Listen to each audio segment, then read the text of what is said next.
Mine to Lorenzo. Very last? No. Nope, we're good. Thank you. I'd like to call to order this regular meeting of the Lincoln-Lancaster County Planning Commission of March 8th, 2023. A printed agenda is available outside the hearing room, and a copy of the full agenda, including the staff reports, is available online or at the Planning Department, room 213. The Open Meetings Act is posted just inside the doors at the back of the room. If you parked in the parking lot across the street to the north, the gate is open and no parking coupons are needed. Out of courtesy for those attending this meeting, commissioners and the staff, cell phones may not be used in the chamber during any portion of this meeting. We appreciate your cooperation. The Planning Commission action today is final on the following items. 1.4, Special Permit 23005. 1.5, Special Permit 23007. 4.2, Special Permit 13048A, 4.3A, Special Permit 12015A, and 4.3B, Special Permit 12016A. Any aggrieved person may appeal final action of the Planning Commission to the City Council or the County Board by filing a notice of appeal with the clerk within 14 days following the action of the Planning Commission. The Planning Commission action on all other items is a recommendation to the City Council or County Board. The first item of business is the approval of the minutes of the regular meeting held February 22nd, 2023. So moved, Campbell. Second, Joy. Shelley? Ball? Yes. Campbell? Yes. Edens? Yes. Joy? Yes. Rodenberg? Yes. Ryman Yost? Yes. Edgerton? Yes. Minutes approved. Thank you. The next item of business is the consent agenda. Items on the consent agenda will be called at the same time and will not be scheduled for a separate public hearing unless there is a request for someone wishing to speak or at the request of a commission member. I will ask Shelley to read all the consent agenda items into the record.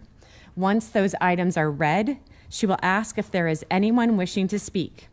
If you wish to speak on an item on the consent agenda, we would ask that you stand and state that item.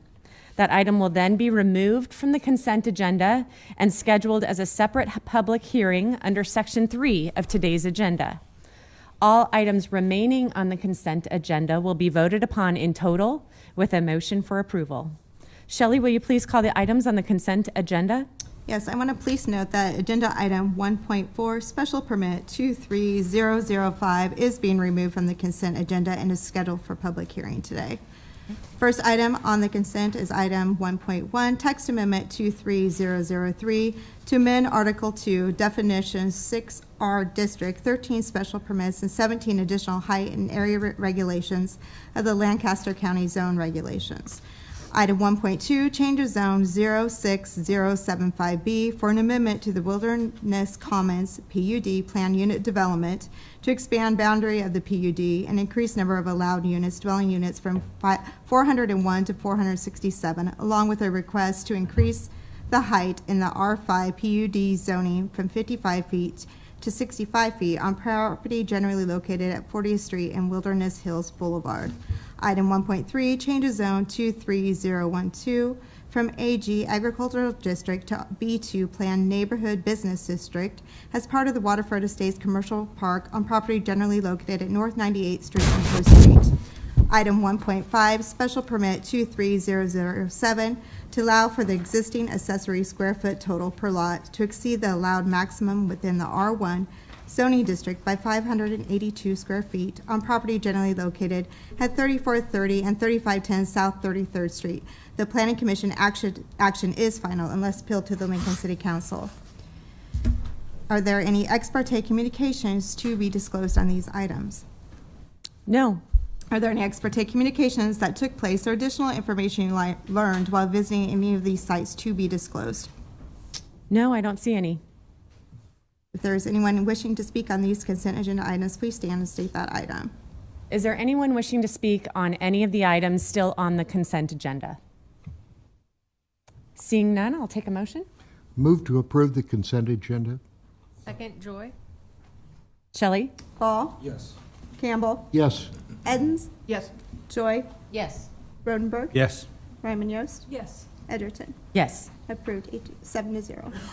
I will now ask Shelley to call the request for deferral.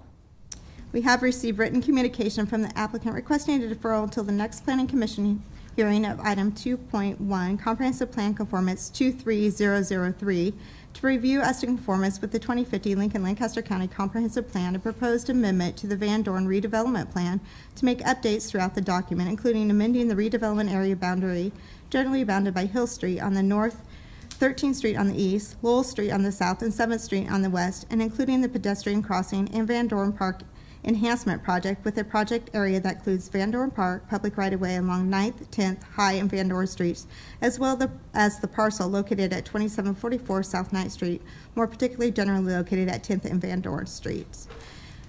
Comprehensive Plan 23003, which will delay public hearing and action to the March 22nd, 2023 Planning Commission hearing. Is there a motion? So moved. Campbell. Second, Joy? This is a motion to defer. Shelley, please call the vote. Ball, Yes. Campbell, Yes. Edens, Yes. Joy, Yes. Rodenberg, Yes. Ryman Yost, Yes. Edgerton. Yes. Approved 7-0. Is there anyone here wishing to speak on this application today, which is Comprehensive Plan Conformance 23003? If you can certainly speak on that today rather than waiting for the public hearing, which has been rescheduled. Okay, seeing none, we will now proceed to public hearing. Prior to staff making a brief presentation, each staff person should state their name, agency, and address. The applicant will then be requested to present his or her testimony, followed by those who wish to testify in support, followed by those who wish to testify in opposition. The staff will then be given an opportunity to respond to the testimony, and then the applicant shall have an opportunity for rebuttal. If during your testimony you have copies of documents or materials you would like distributed to the Planning Commission members or included as part of the record, please provide that to the clerk for distribution. Each person testifying should state their name and address and shall have 5 minutes to speak unless additional time is requested and granted. The timer will go off after 4 minutes, then you will have 1 minute to wrap up your testimony. The Planning Commission will vote immediately at the close of the public hearing unless the Commission votes to defer action or continue the hearing. Shelley, please call the first public hearing item. The first item is the item 1.4, which was removed from consent agenda, special permit 23005 to allow for a residential healthcare facility for up to 16 residents on property generally located at 3737 Calvert Street. The Planning Commission action is final on this item unless appealed to the Lincoln City Council. Are there any ex parte communications to be disclosed on this application? No. Are there any ex parte communications that took place or additional information you learned while visiting any of this site to be disclosed? No, I don't see any. Ben. Thank you. Good afternoon, Ben Callahan with the Planning Department, 555 South 10th Street, 68508. Today this will be a special permit requesting a residential healthcare facility at 3737 Calvert Street.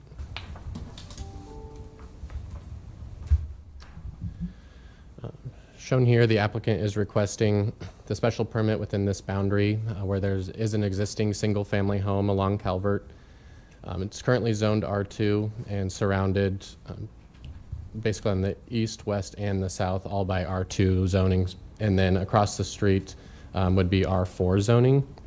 Within the Lincoln Municipal Code, the residential districts have the option to apply for a special permit for a residential healthcare facility. The one being requested today is requesting up to 16 residents on the property.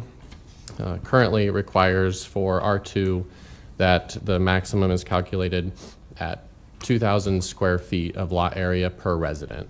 This lot is a little over 53,000 square feet, so that would actually allow up to 26 by the code. They're requesting a cap on the residents at 16. For parking, they will be required to add additional parking on site.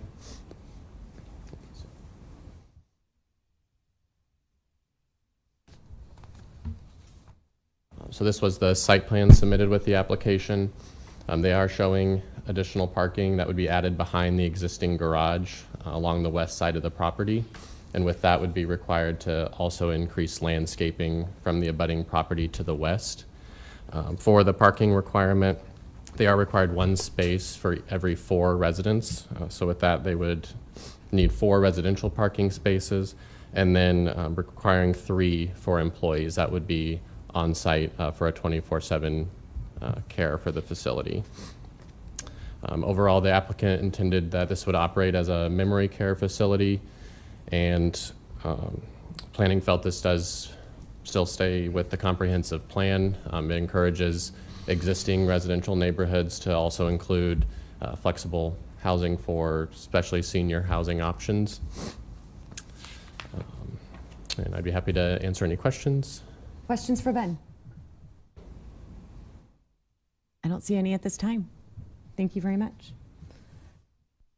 At this time, we'll take testimony from the applicant.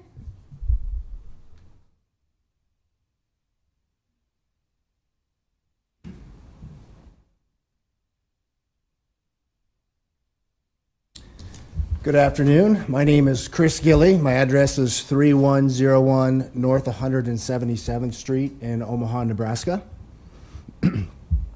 So it was about 14 months ago that I stood before you the first time.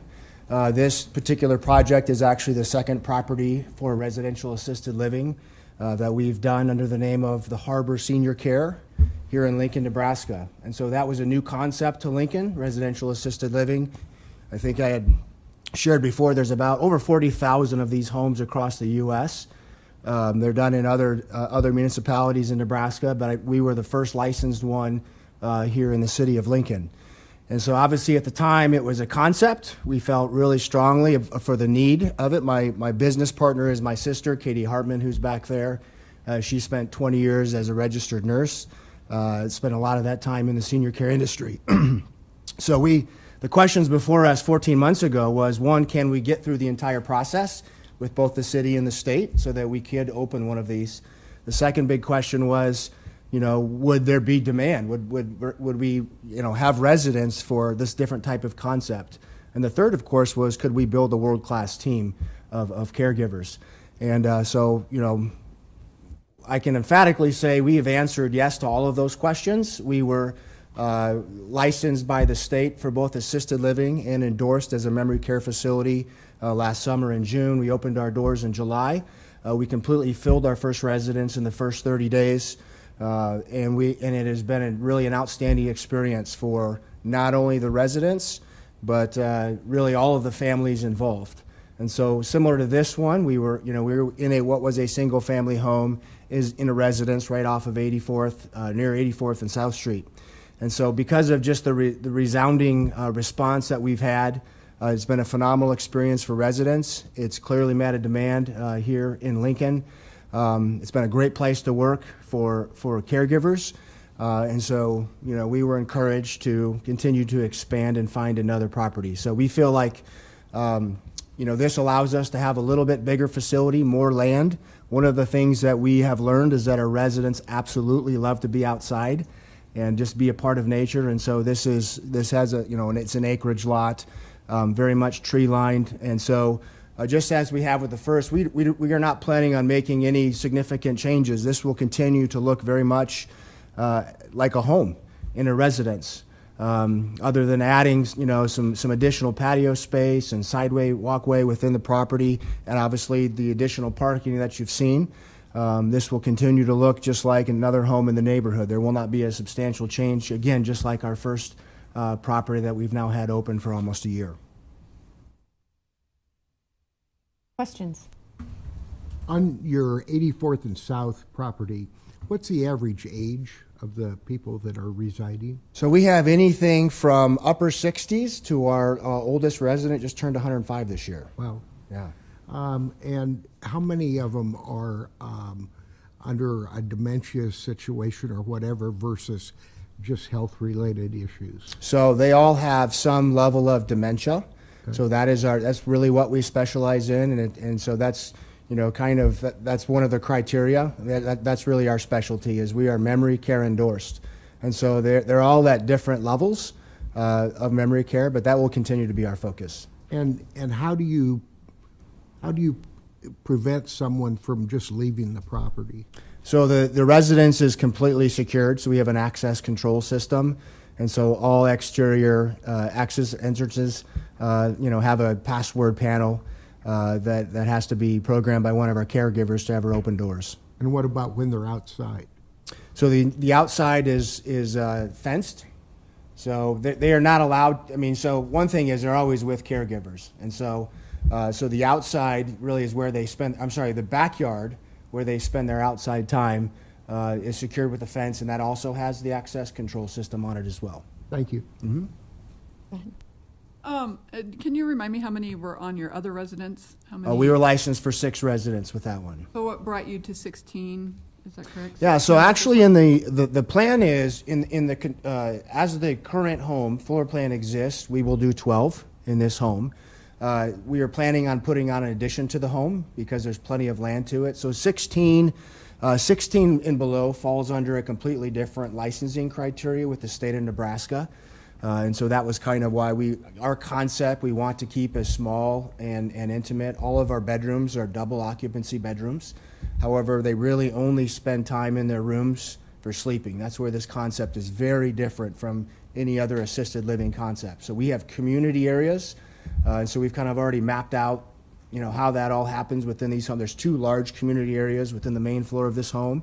And so when we open, we'll open it as a 12-bed facility, and we will not expand to 16 without putting on an addition to the home.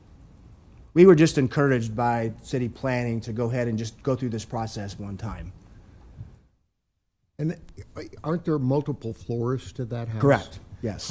How do they transition between floors? We will be putting in an elevator into the facility. That's part of our plan. Thank you. Yep.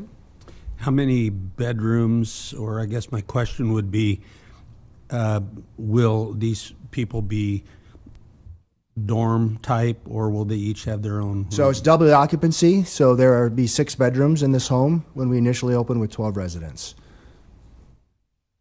Lorenzo. This is a bigger facility than your other one. Right, correct. I don't believe there was sort of traffic sort of study done. I don't recall seeing that. But what is the expected operations from a delivery perspective to understand what kind of traffic? Yeah, so we're still small enough where we order groceries through Hy-Vee, delivery service just like a normal home would, and we have Amazon delivered to the home maybe 2 or 3 times a week.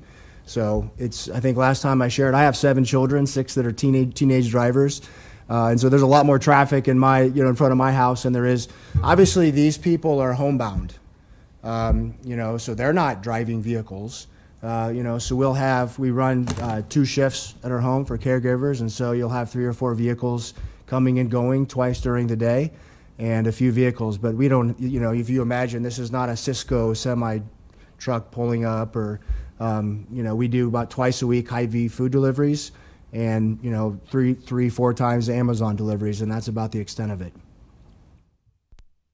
Other questions, Cindy? Yeah. So it was listed as a 5-bedroom home. I mean, it's a big house, 4 bathrooms. So where does the 6th bedroom come from? So there's additional bedroom in the basement where we're having a window put in. So it was initially, the previous owner actually owned a couple of local businesses, and so they had a whole large storage room that was just a lot of really nice cabinetry.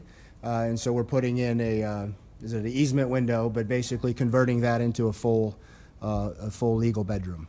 Okay.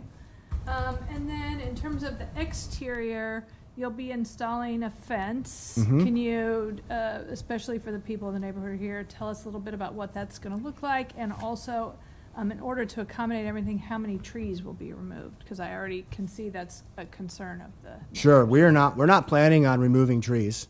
Like I had mentioned, in fact, we've even designed, we're going to put a very large deck on the back, and we've designed the deck to actually not have to remove the tree. It's literally made so that we can continue to have this beautiful shade tree that's fairly close to the home.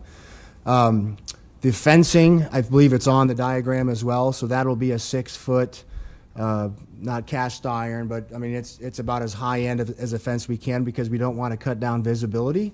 There'll be a lot of the backyard to still look at beyond those fence limits. And then you can also see from the plan that we'll have a walking trail.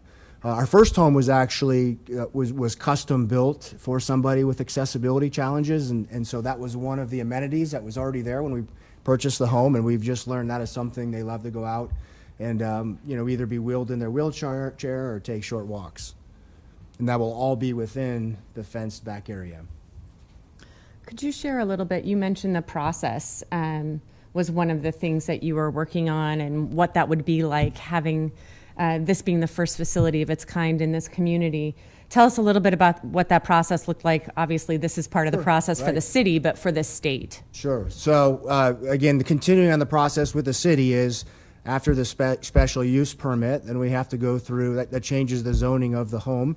And so then we go through the building permit process. Our first home, we really didn't have to make very many modifications. For example, it even had an elevator in the home already. So this one will be a little more extensive because we are planning on, one, putting an elevator in the home, making some renovations from a bathroom standpoint to ensure that everything is handicap accessible. But so we'll go through that process of having, in fact, we're already partway through that process on the building permit application. And then, of course, the renovation will happen. Once the renovation is complete, we have a certificate of occupancy from the chief fire inspector. Then we move into the process of filing for our licensing with the state, with the Department of Health and Human Services, to be licensed as assisted living.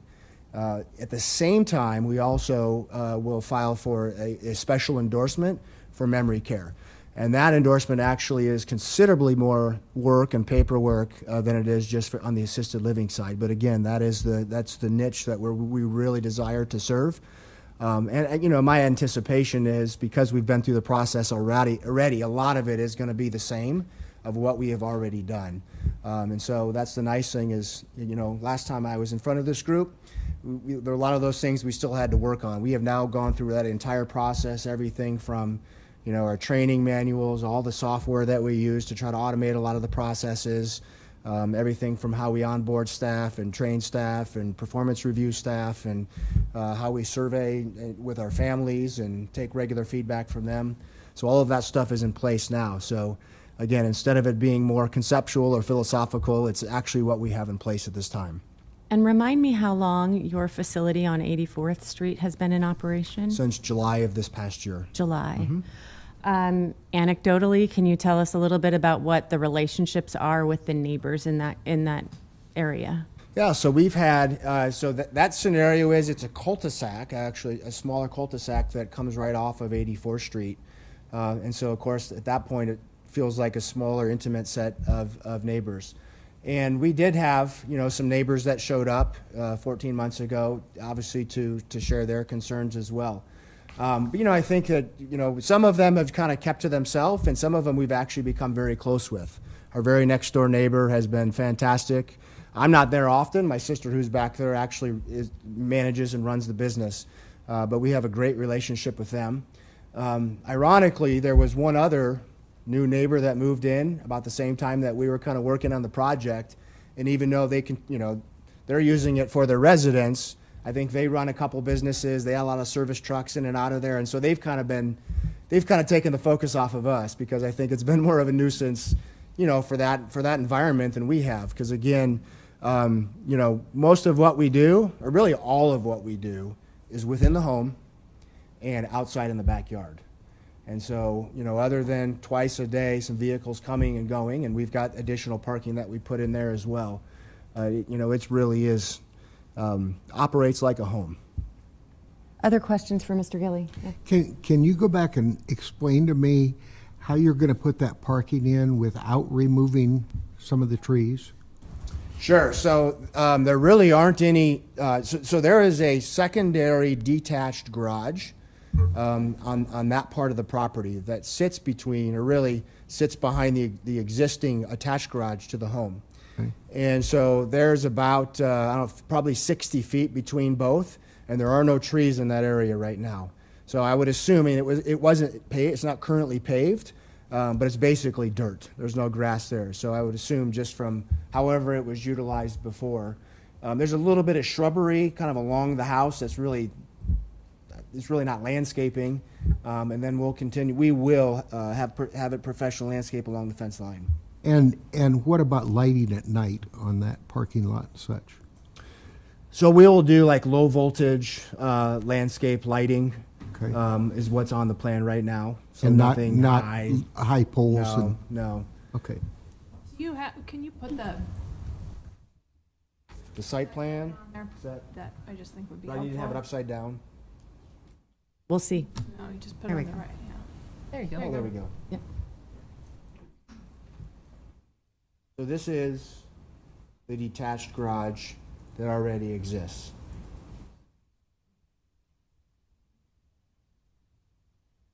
And then that lighter color is your proposed addition?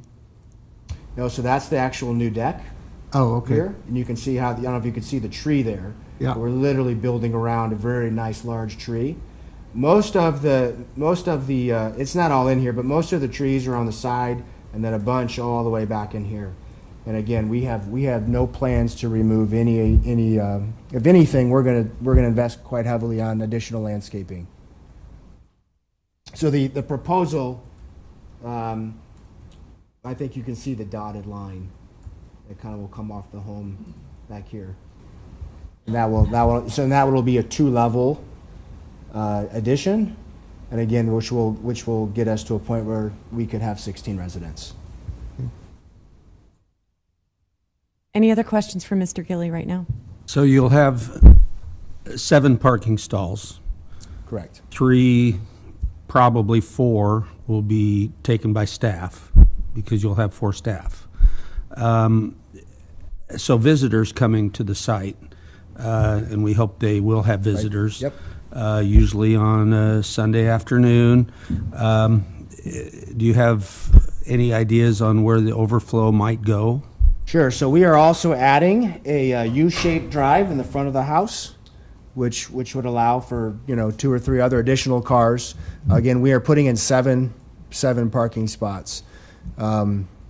So typically, we would have 1 family, maybe 2 families visiting at a time. We've done a really nice job of kind of coordinating when those family visits are. And we do have family that visits on a regular basis. That's one of the things they love, is they feel that they can do that.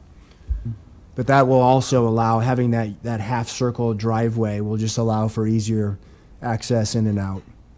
Will staff be using what do you have, 4, 1 detached 2-car garage and 1 attached 2-car garage, is that correct? That's correct. So there are 4 parking spots available within the garages, and then an additional 5 spots that we're putting on that parking pad in the back of the home.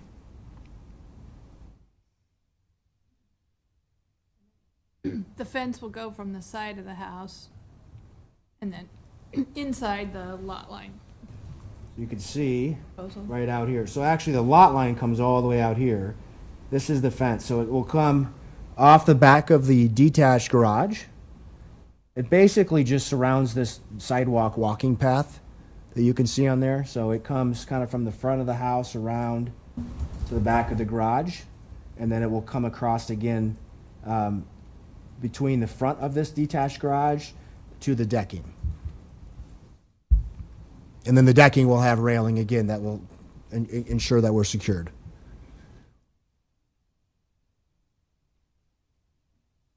Additional questions? Great. Thank you very All much. right, thank you.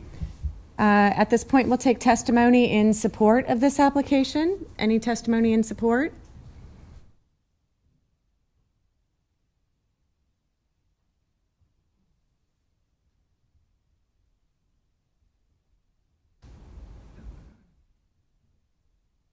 Hello, my name is Katie Hartman, and my address is 7800 North 134th Street in Waverly.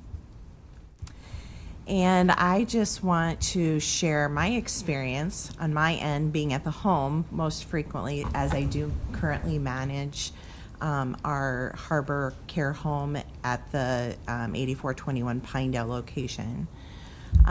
This has been the most amazing concept, and if you could have the families before you right now of the of the current residents that live there, this has been life-changing for them. This is really ultimately allowing this generation that have unfortunately been plagued with dementia. So actually, I'm going to correct Chris in that our numbers for ages right now are really like between 85 and 105. So we're looking at a much elderly population, and they are coming to us, and this is the last part of their life, and so this is where the life ends. So our job is to make it as wonderful and special and just a wonderful home environment, and that's what this is. I don't even like to use the term facility because it truly is just a home, and that's the concept of this. That's why we are going into a neighborhood and we are doing this as a home, because that's how we operate. We do family style dinners. We do this whole concept is about really just that embracing what family is. And so the reason we really want to do this within the neighborhood setting is not because we're trying to bring in a big business to make all this money and all that stuff. That's not the purpose of this. I've been a nurse for almost 25 years here in Lincoln specifically, and this is my passion to serve this generation. And I have been blessed beyond measure, and I really truly believe that neighbors will be blessed beyond measure because of what we're doing. We have had neighbors come over to visit. We have the residents sit outside, pass out candy over Halloween. They absolutely love it. We are not, my name is going to be all over this home, and as it is right now at the 8421. And there's not a big corporation that's going in there. It's literally just me and my brother who's doing things financially, and I'm the main person. So we're very approachable, and we don't take this responsibility lightly. Like, we are very proud of what we're doing, and the home itself will be very, very well taken care of. It's not going to appear as a business in this neighborhood, and that's really what I want to reassure everyone of that. And I wish I could fast forward to show you what it would be like, but I understand there's questions and concerns there, being a neighbor and such. So I wanted to throw that out there. But Okay. Questions? Yeah, Rich? yes, You mentioned this is the final residence for most of your people. Are you set up for hospice care as well? yes, Okay. correct. That this would be like a third party that would come in and do. So hospice isn't a 24/7 thing. They just have nurses that follow, and we're the caregivers. So. Additional questions? Thank you very much. Yes. Additional testimony in support of this application?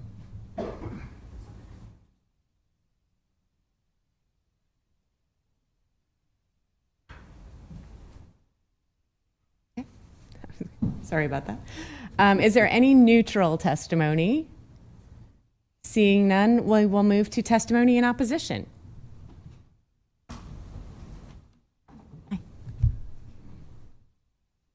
You can come right up to the microphone, right here, no, right there. There you go. I'm sorry, and I'm share not your name and address. Pat Cole, and I live at 3801 Calvert Street. And one of my concerns is, as you can possibly see, that there's a huge drop-off in the tree area there from where the house is.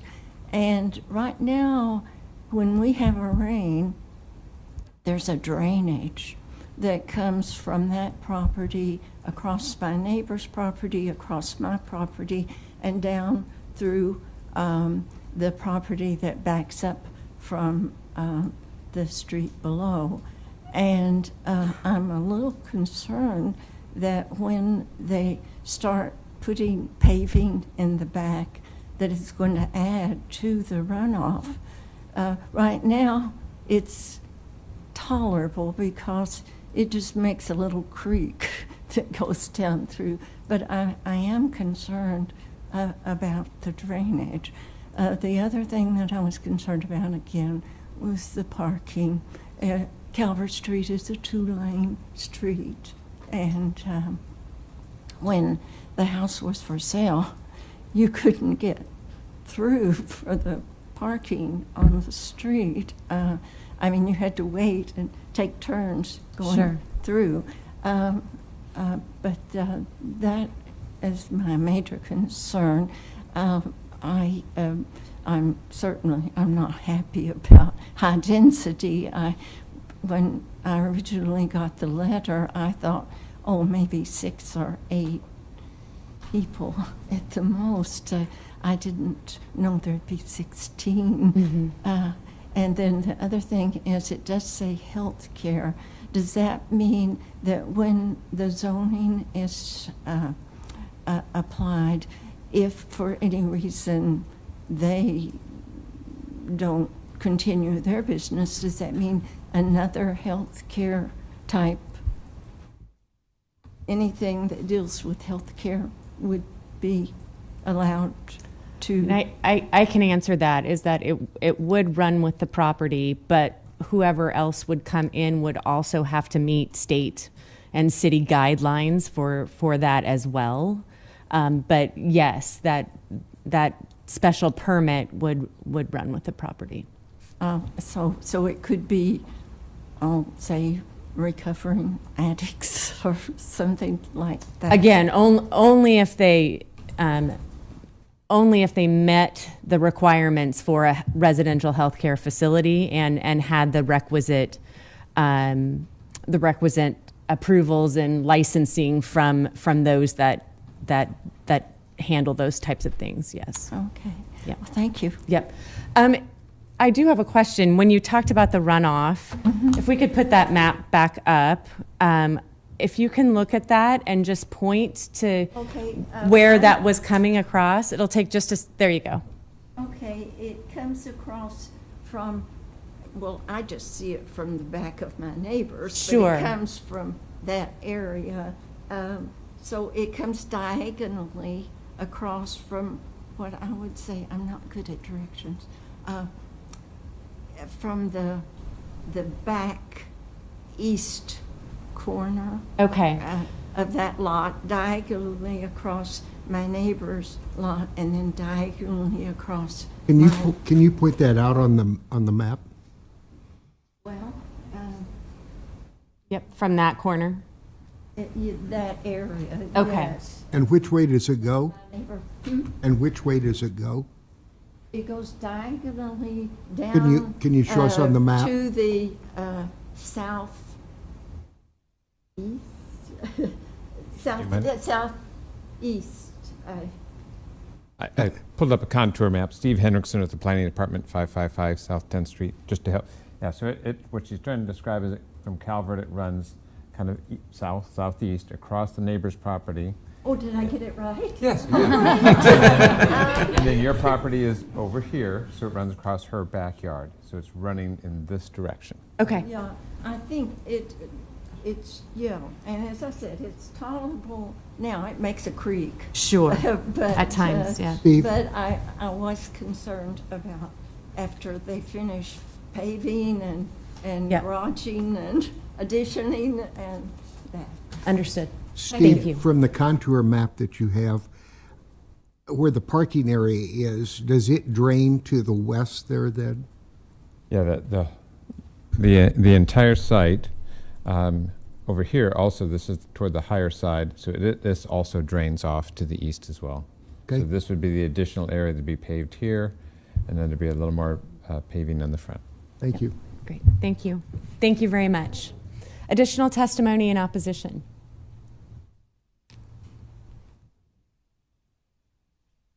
Hello.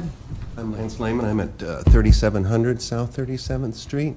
And one housekeeping item, I shared materials with you.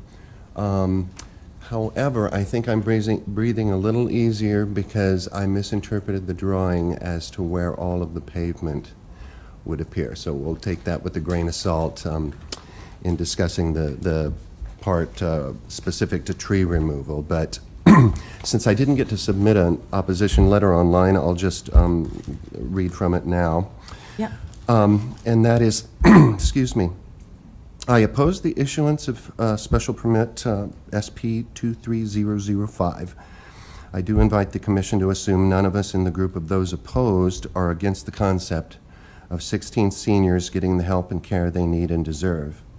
Instead, it's the highly questionable proposed location selection from Mr. Gillies' for-profit business model and its greater area impact that are concerning, and some have expressed those concerns already, but the concerns include the disruption to a single-family neighborhood. That whole area is kind of special in that in 1918 there was a home built nearby, and all of the property,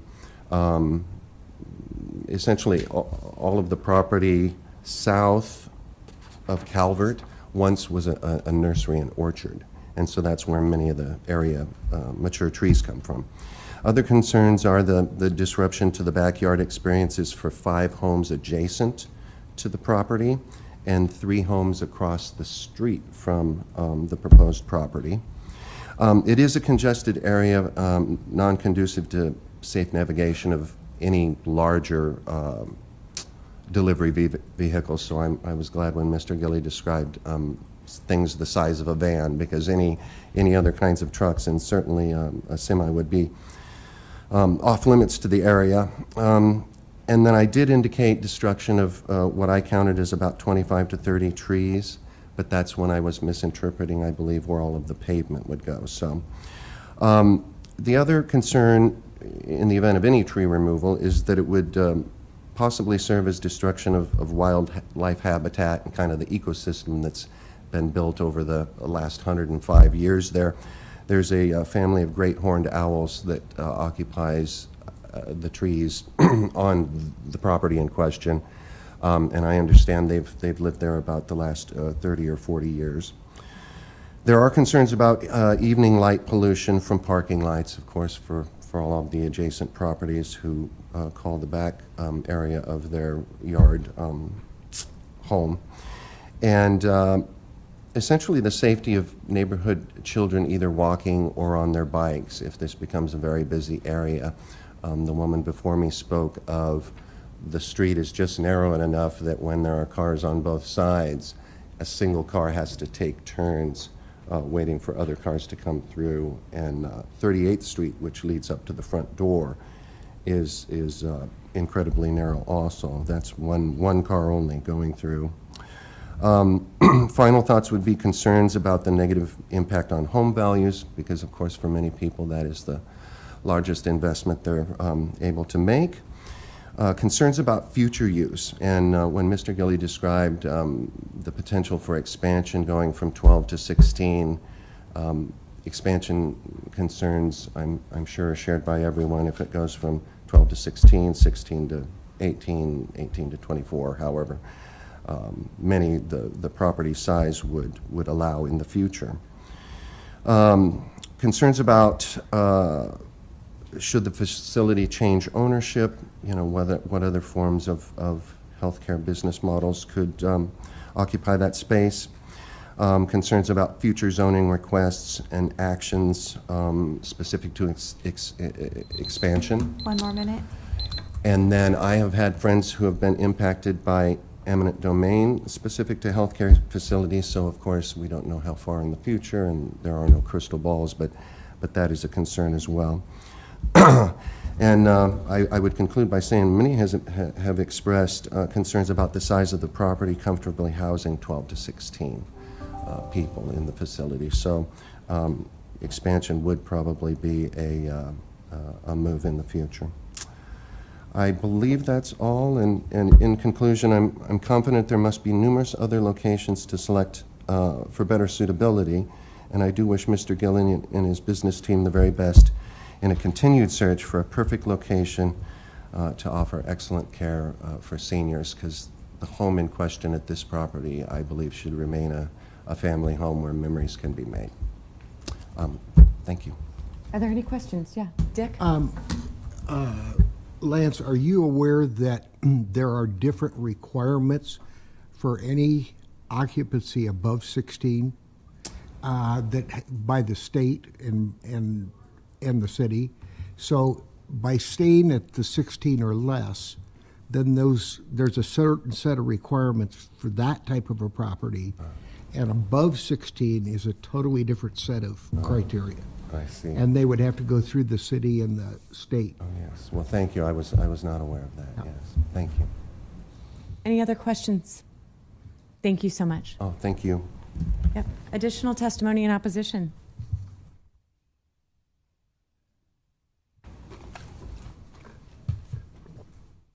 Hello, my name is Steve Blazek. I live at 3636 South 37th Street. I've been living there for 30 years, and my backyard adjoins the property that is in question. One of the things that has upset a lot of the neighbors, and I submitted the petition around the neighborhood, is that we were never notified. There was no kind of meeting with the neighbors to let us know what was going on. A couple of the concerns that I have been addressed today, but we were never notified about these things. One was the removal of the trees on the property. Of course, we were always thinking the worst. I've submitted a petition that we took around the neighborhood this weekend with short notice. We've got 80 signatures on the petition. Most of those people had no idea what was going on with this zoning change. So there was very little notification given to the neighborhood. I was also unaware that these people would be virtually locked onto the property. So I was concerned that the block in question, there are no sidewalks on 37th Street. There are no sidewalks on the north side of the property. But apparently that's a moot point because they're not going to be out walking the sidewalks. But again, one of the huge things is Calvert Street is a two-lane street. If you have your home caregivers there, if you have doctors that may come, all kinds of people, delivery trucks, again, there's just not the traffic. We can't handle that kind of traffic now. It's an older neighborhood, 100-year-old neighborhood, and we're all concerned about that. I've also submitted a 1954 easement for a sewer line from my property, which runs directly underneath the driveway that is proposed. Obviously, the sewer line is 68 years old. It's a 4-inch clay sewer line.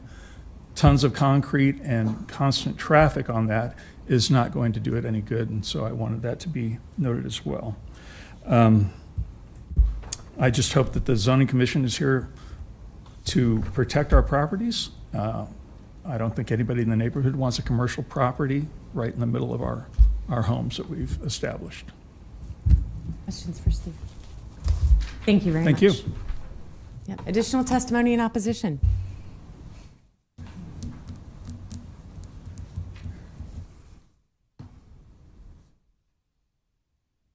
Hello. Hello. I planned to attend this meeting. I didn't plan to speak, but a couple of things. Name and address, Oh, I'm please. sorry. Richard Erweiler, 3700 Calvert Street. Thank My you. wife and I have lived there since 1986. And when we moved in, there was parking allowed on the streets from Southeast High School. And it was wall-to-wall cars. And it took a long time to get that changed, and we have really enjoyed it since it has changed. I bet. Because now we at least we can get in and out.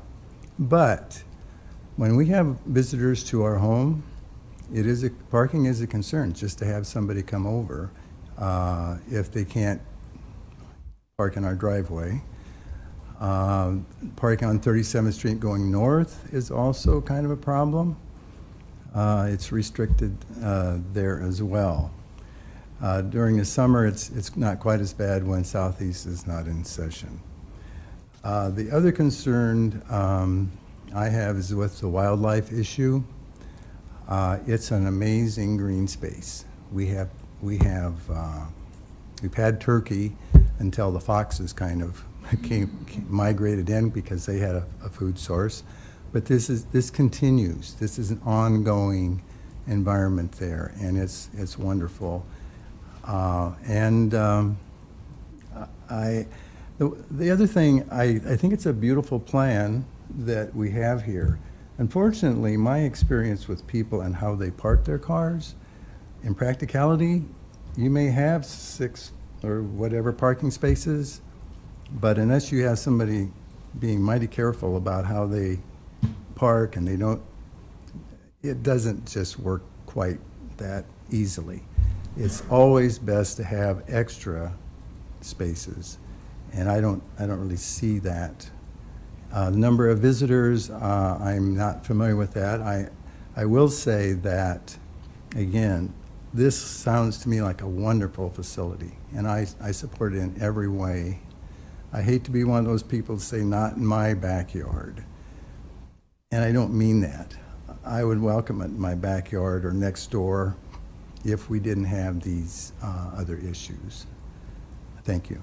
Okay. Any questions? Thank you very much. Okay. Yeah. Additional testimony in opposition.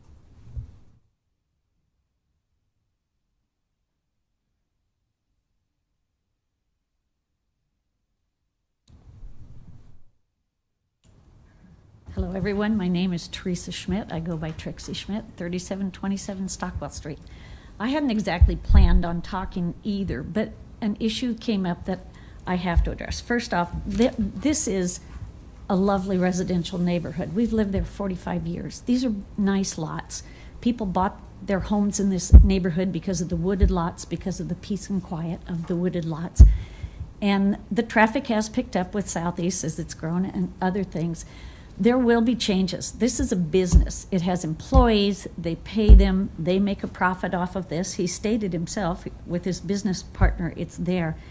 Putting in an elevator, putting in an addition, putting in a different drive, these are changes. It will change our neighborhood. It will not be what it was before. And it's on a very busy street. It's supposed to be 25 miles an hour. It is never 25 miles an hour, especially during school time.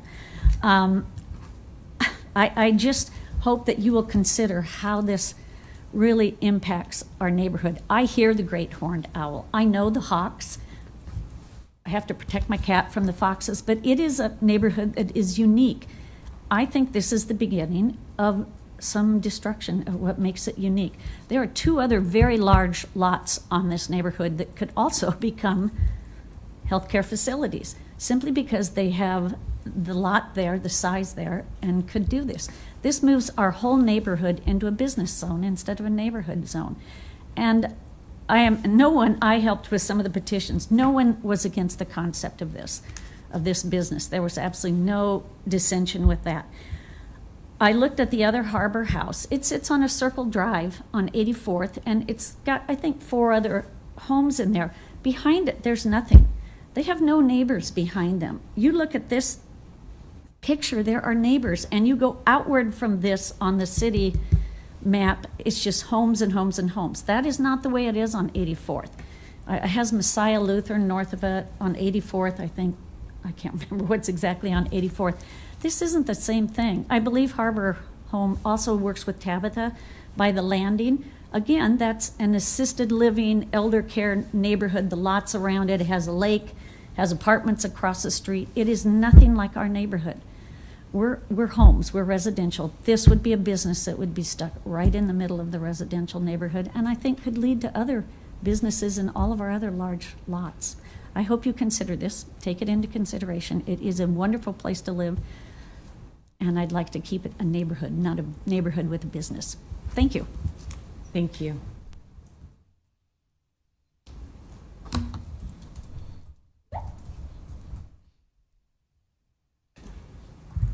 Hi, I'm Marty Fortney. I live at 3600 Calvert Street. I've been in front of this council many times, this commission's, never, always as an applicant, never complaining against or opposing something. So I want to do it in a thoughtful manner or way. I believe that the applicant has an awesome business model, and it is a for-profit business. Currently, there's about Right now, in terms of construction cost, it's about 160 to 170,000 per room for assisted living, that type of care, if you're having 2 people live in it.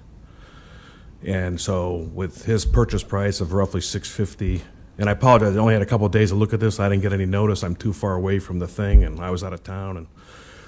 And but I think with some additional due diligence, we could find some other gaps, because there's some serious gaps in the parking plan here, and I would like to point that out. In terms of the dollars, if he's all in at 800,000 with his elevator, then he's going to be roughly about half the price. And I think that's an innovative way to bring affordable health care to our city. Garden View Communities is the last one I brought up here at 35th and Superior. It's 100 units, has 3 acres of commercial, and we were able to achieve 4.4 units per acre of density with single-family home, which is very difficult to do. So I appreciate the value of innovating and bringing that from a dollars and cents perspective, because the world goes around by dollars and cents. We have to be able to pay for something. If I could, I have a challenge with the math here, and I apologize, I didn't have a lot of time to look at it over here, but I was over there last night. I'm not seeing 7 parking stalls. I'm only seeing 5 viable parking stalls. I do many commercial projects, so I have to comply with certain radius and so forth, but I'm trying to understand how this parking constitutes as a parking stall. So I guess the question is, I mean, based on what I'm looking at, I'd like clarification from the applicant. This car is going to pull in from here. There's a 60-foot pine tree here, a 35-foot shade tree. They're going to pull in here, then they're going to back out. How do they turn around here? That would also apply with these 2 spots, because we need about 20 feet for a small car to get around, to back in. So I see 1, 2, 3, 4, 5 viable parking stalls.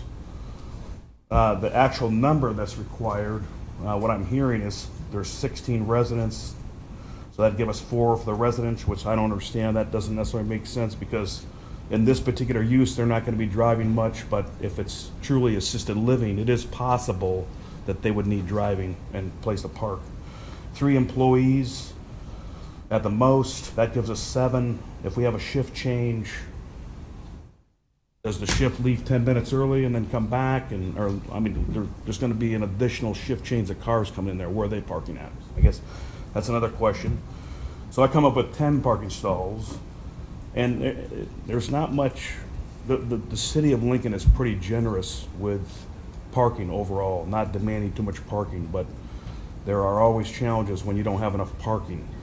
Now, if you put that into a residential area, that makes it compounds it even worse. So I don't see how we can't have parking on the street at some point. And then if we add additional residents, right now we're operating at 12, or this is 16. If we're adding other residents, and maybe that's the case with the state or not, but does the property allows up to 20-some, that's going to create some additional parking challenges. I mean, there's plenty of room in the back of the property to put some parking, but I think we've heard about how that's decimating the character of the neighborhood. One other piece there is the circle drive. I've put many of these in at Garden View. The radius is our challenge. On the math there, we've got 28-foot radius with a 10-foot drive. That gives us an 18-foot inner drive. That's almost impossible unless you drive the little pit car. One more that's minute. very small. So that's certainly not going to accommodate any kind of delivery truck from Hy-Vee. So I have a challenge believing that in this current model that the applicant is going to continue, and there's in the city, how can the city enforce if it's only going to have deliveries from Hy-Vee or a straight truck? I have never seen peddlers, and I've owned businesses where peddlers deliver the food, and it's always a semi-truck with a short bed.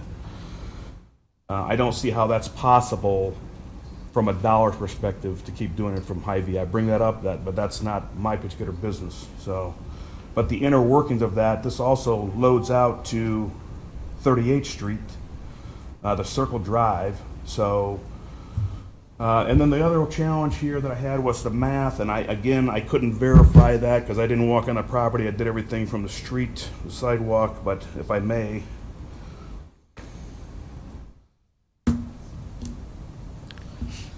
Here is we're looking at the property here. There's Time. Continue. Thank you. The property pin is here. If I walk the distance on the sidewalk, it's 24 feet from the property pin to the garage, the edge of the garage. Now with that, we have 3 foot for air conditioner unit. We've got the 60-foot pine tree. And if I'm doing the math here, we've got a challenge with the radius. We're showing 9-foot driveway, which is adequate, and a 15-foot radius pulling into here. 9 and 15 is 24 feet. We only have 24 feet from here to the property line. So how wide is the screening required? I don't know that answer. That would be a question to answer, and I'm not sure how you can fit. If we have a 9 and a 15-foot, how would we fit that 24-foot in there when it goes from property line to building? Maybe a traffic study might be encouraged to alleviate the concerns with Calvert Street. And if we could put some speed bumps on that road, that'd be great, because the traffic's always going 45 miles an hour there, and I really fear for the kids. So, any questions I can answer? Thanks for the extra time. Yeah, of course. Thank you very much. Additional testimony in opposition?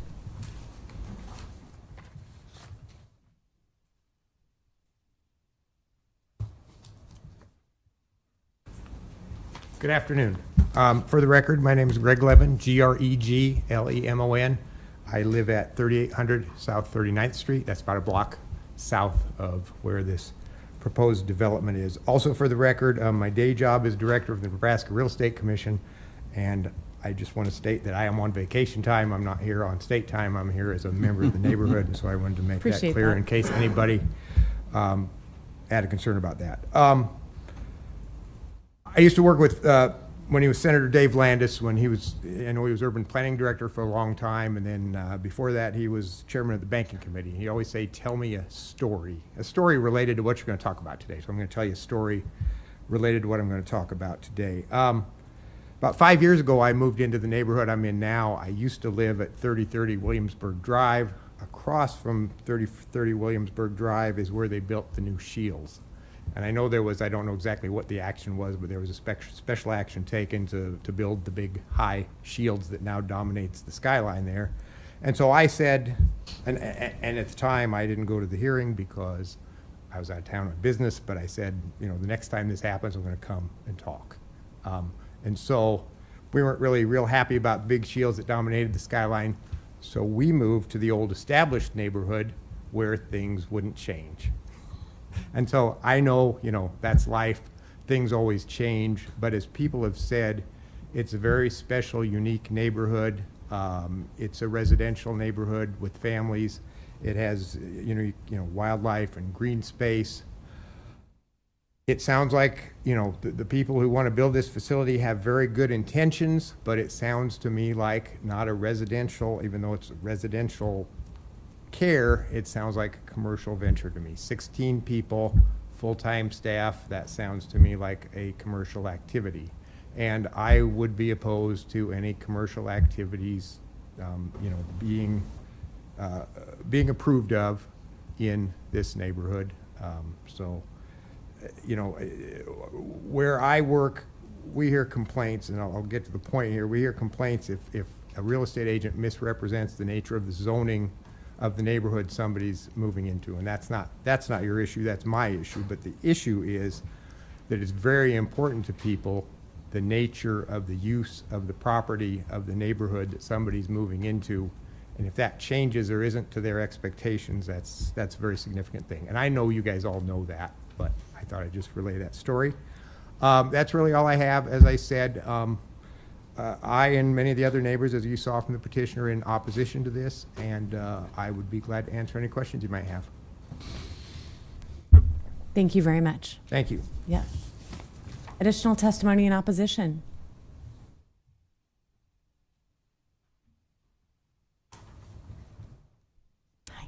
Good afternoon, Dan Klein, 3745 Calvert. My property is immediately to the east of this project, and a number of the concerns that my wife and I have talked about have already been brought up. One of my wife's greatest concerns is the value of our home. In as tight of a real estate market as we have, and there's two properties and one's next to a business, mine's likely not to be considered. And what impact does that have on value of my home? Is it 50,000, 100,000? Because I'm adjacent immediately to a for-profit business. So that's one of our greatest concerns. Ben at the city planning, he was very gracious in taking a number of calls from me and was helpful. Future use has been brought up as a concern, and some of those future uses with group homes would actually be more concerning to me than the current proposed use. As you stated, the special permit stays with this property if approved. So that is a concern. Several of those that testified in opposition regarding the wildlife, I hadn't even thought about that, but the horned owl, the other birds that fly up high above our tree line, which is rather high. I mean, I've got trees on my property that are probably approaching 80 feet, and pines and oaks, and it's an amazing neighborhood because of that early 1900 nursery that was established there. It is a special place. My wife and I have raised two kids. We're moving on to the grandkid stage, and this makes us think about is, do we want to remain here? And that's sad, because it is a beautiful neighborhood when you drive down Calvert or any of the arterials near it. As some of the positive comments with Mr. Gilly's business, it does sound like a great business plan. Sounds like a great operation and a need for our community. And I drove by the property out there on 84th Street, and other than additional parking, most people driving by probably wouldn't know that it was a business establishment. But there is extra parking that was paved to accommodate, I'm guessing, the city's demands. So I'm not going to repeat some of the testimony of concerns. My neighbor to the east, Miss Pat, that mentioned the drainage issue. So her and I get the river running through our backyard, and the neighbor to her east as well. And it's significant. I have trouble even establishing turf in some areas of my yard, some from the water flow, some because of our tree canopies being so dense. So there's a number of factors there, but obviously adding additions, pavement, landscaping is going to change that flow. And as one of the city people mentioned, the proposed driveway is the high side of the lot. So you add pavement, and that's dropping more significant flow to the east, because now it can't be absorbed where it currently can. And so what will that do to that water flow? I don't know. Maybe somebody's done some calculations on that, but it's significant. My guess is it's, in the worst case rains that we had 2 or 3 years ago, there was a portion of my backyard that was probably over a foot deep. That is a depression through our backyard that continues to Miss Pat's house. So that is a concern. You know, what does that flow do with the change of this proposed site? Thank you. Thank you. Additional testimony in opposition.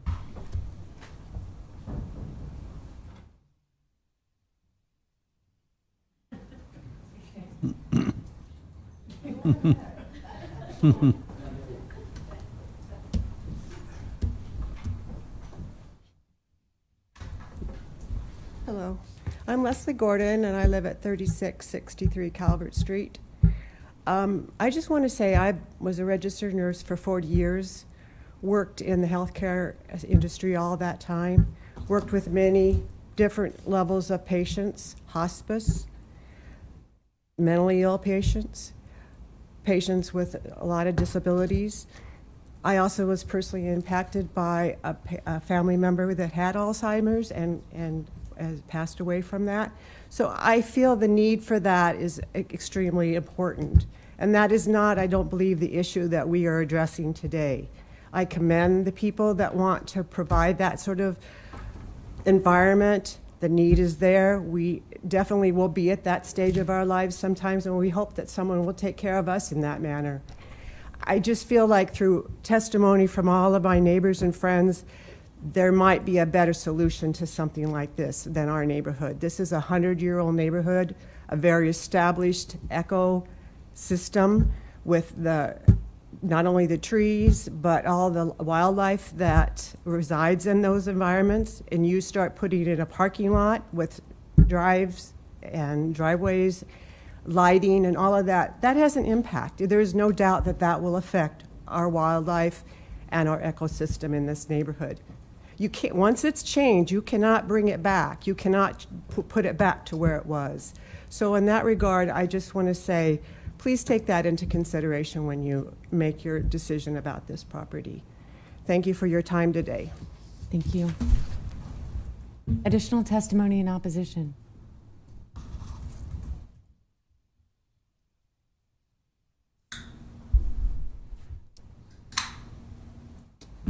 Hello, I'm Todd Thornock, 3701 Sheridan Boulevard, which is at the corner of Sheridan and 37th. So we didn't know about this change, what was going to happen. We just saw the home being sold and we're excited about a family moving in. And then when we found that it's not the case, it's fine. We didn't know exactly what was going on until some neighbors informed us when they collected signatures. Our situation's a little unique. I wasn't planning on getting up to share anything, but I did feel I'd at least share from our perspective. Calvert Street is one of the main, it's a main road for driving. I have two children that go to Pound, and we often will use that to avoid the roundabout at 40th and Sheridan because it gets backed up, and so we'll go in the back way into our house instead of around the other direction. And you're going up, the visibility is very difficult to see, and it's a busy road. The more concerning thing that I wanted to share is that a lot of these children that live in the neighborhood, while it's an established neighborhood and there are a lot of people who've been there a long time, some of us haven't been there but 5 or 6 years.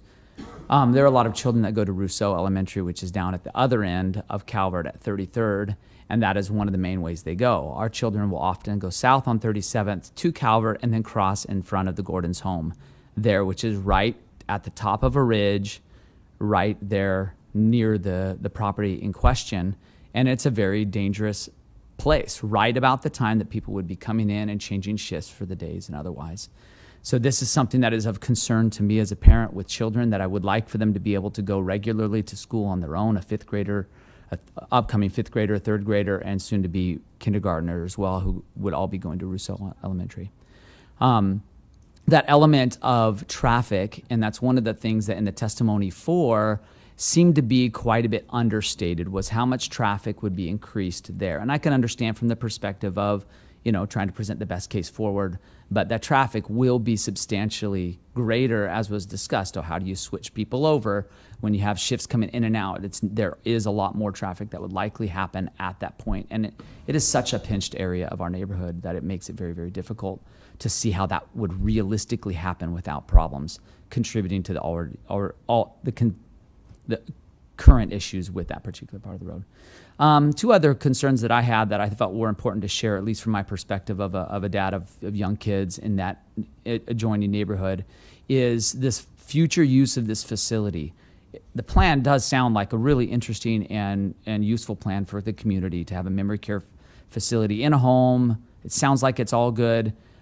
The problem is, once it's not good, and being a business person myself, knowing that if they start losing money or otherwise, they now have an asset on their hands, and that is a newly zoned healthcare facility property on 1.22 acres or whatever, and that can become an asset that they could use in a way that wouldn't hurt them, but would hurt the rest of us who have to live with a healthcare facility, whichever one it is, even if it's not this one in our neighborhood, which does create some concern to go, well, that does change the neighborhood, not just for this one facility, which if this were the rest of time would probably not be that big of a deal, because it does sound like it would serve well and not be too disruptive outside of the construction that has been noted.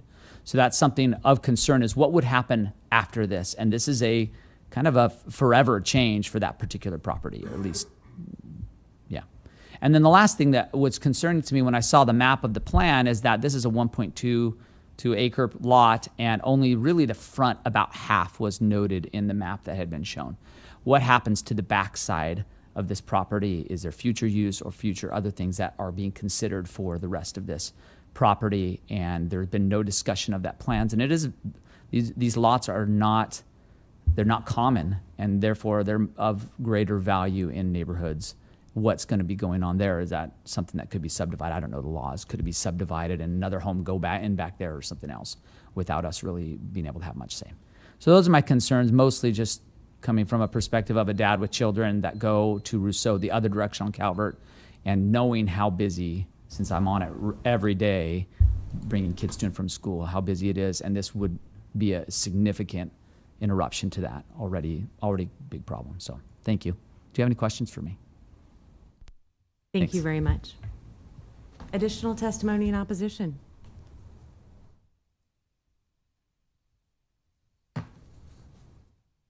One more chance. Anyone else? Okay. I assume we have a few staff questions? Yeah. Come on up, Ben. Yeah, go ahead and start. I wanted to clarify on these residential healthcare facilities, if another one wanted to go into this neighborhood, is there a distance limitation? Does this one fall under that half mile or it does not? Not for residential healthcare. All right. Okay. Ben, can you show the whole property and show me or approximate the distance from their new fence that would go in to the back of the lot?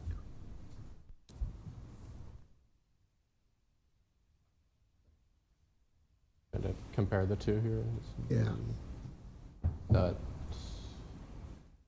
looks like, I'm just referencing, looks like, so their fence is showing lining up at the back of the detached garage. Mm-hmm. And then from the aerial, it's kind of difficult to see here, but I think it's right in here. Yeah.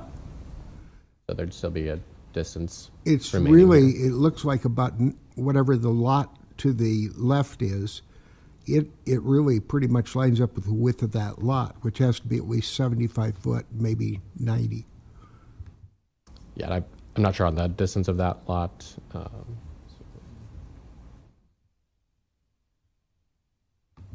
Certainly significant. Yeah, I'd have to check on the exact distance, but it looks like this whole Here area comes would be Steve to remaining. tell us. He might be able to. Really paid off to have the viewer open today. So that lot is 100 feet from north to south, and I agree, the garage, the back side of the garage is about even with that north property line. Okay. So it's approximately 100 feet from the fence, the new fence they would put up, to the southern property line. Thank you. Okay. Additional questions for Ben?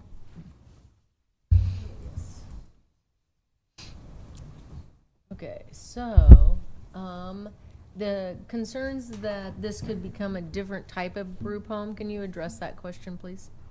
Yeah, so as mentioned before, so the special permit would stay with the property for a residential healthcare facility. So in our code, residential healthcare facility gives some examples, things like assisted living, nursing care, memory care, hospice, and a group home for 16 or more.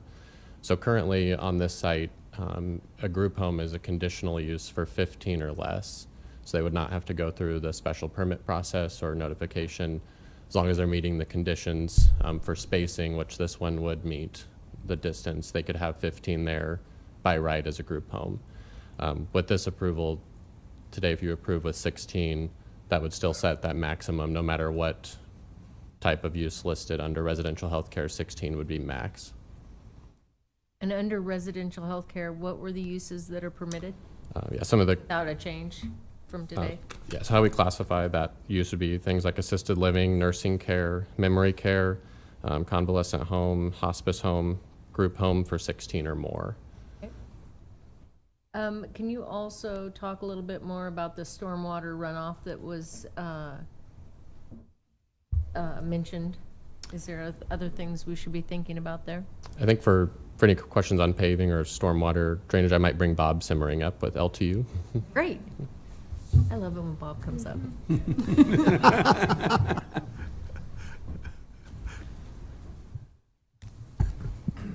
Bob Simringell to you. Question about runoff on the property and the addition of the extra paving that would be required. Anytime you decrease the impermeability, there will be more runoff. We have regulations in the city of Lincoln that trigger when there's a certain amount of ground disturbed, and I believe it's a half acre. So this is far under that, so that will not fall under that regulation. I would suggest that they probably have enough space that if they voluntarily want to offset the impact they're having, they could do that. That would be voluntary on their part. And I would say because of the small amount of paving, it would probably be a very small investment to do something like that. So what would that look like? Some kind of rain garden or berm or something in that back area that would just detain that water temporarily. While you're here, there was some concerns raised about traffic and when traffic studies are required or necessary or even recommended for projects of this type. Can you talk a little bit about that from your perspective? Yeah, usually they have to be increasing traffic. I believe it's 100 vehicles in per peak, or something that's impacting the access points. This one, they would have to have some attention paid to that circle drive, and I would throw into that as well the parking lot layout, the parking lot maneuverability, and all that stuff does get reviewed when it comes in for a building permit, and all of those things have to be addressed. That may require that they modify somewhat what they have planned there. I didn't look at it in that much detail, but the traffic study generally would not, on an individual property like this, unless they're subdividing and creating an apartment building or something like that, wouldn't trigger. So ensuring that the parking works for the facility and would enable the appropriate number of spaces is something that will be more closely evaluated through the building permitting process. That does come under the building permit process. It's maneuverability, the spacing, the access point, all of those issues get addressed. Okay, great. Additional questions that Bob can answer? Thank you very much. Back to you, Ben. Anything else that you have, Christy? No, I think that all that was addressed. My other questions, Bob addressed those. Okay, Cindy? Okay. I just want to clarify that with this special permit request, there aren't any specific waivers that have been requested. Is that correct? Correct. Yep, there are no waivers. Would be meeting all the R2 setbacks. Okay, so all the setbacks are appropriate. We're following the city ordinance that really permits the permitting process for residential healthcare facilities without any requested waivers. Correct. Okay. Any other questions for Ben at this time? Okay. Thank you. Applicant rebuttal. Do you have any, would you like to come up and share some last thoughts with us?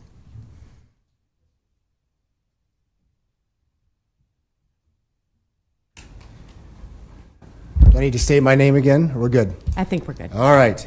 So just a couple clarifications I wanted to make, and also just to understand, as I mentioned, I'm from Omaha, and I live in a neighborhood where I was on the exact opposite side of this discussion with Costco. So I live in a neighborhood that are $800,000 to $1 million homes, and Costco wanted to go right next door. So I'm 5 houses down from where Costco is going in a development. So I very much empathize with the process, and I understand, as those of you in leadership around city planning understand, you have to balance needs of the community from a lot of different perspectives.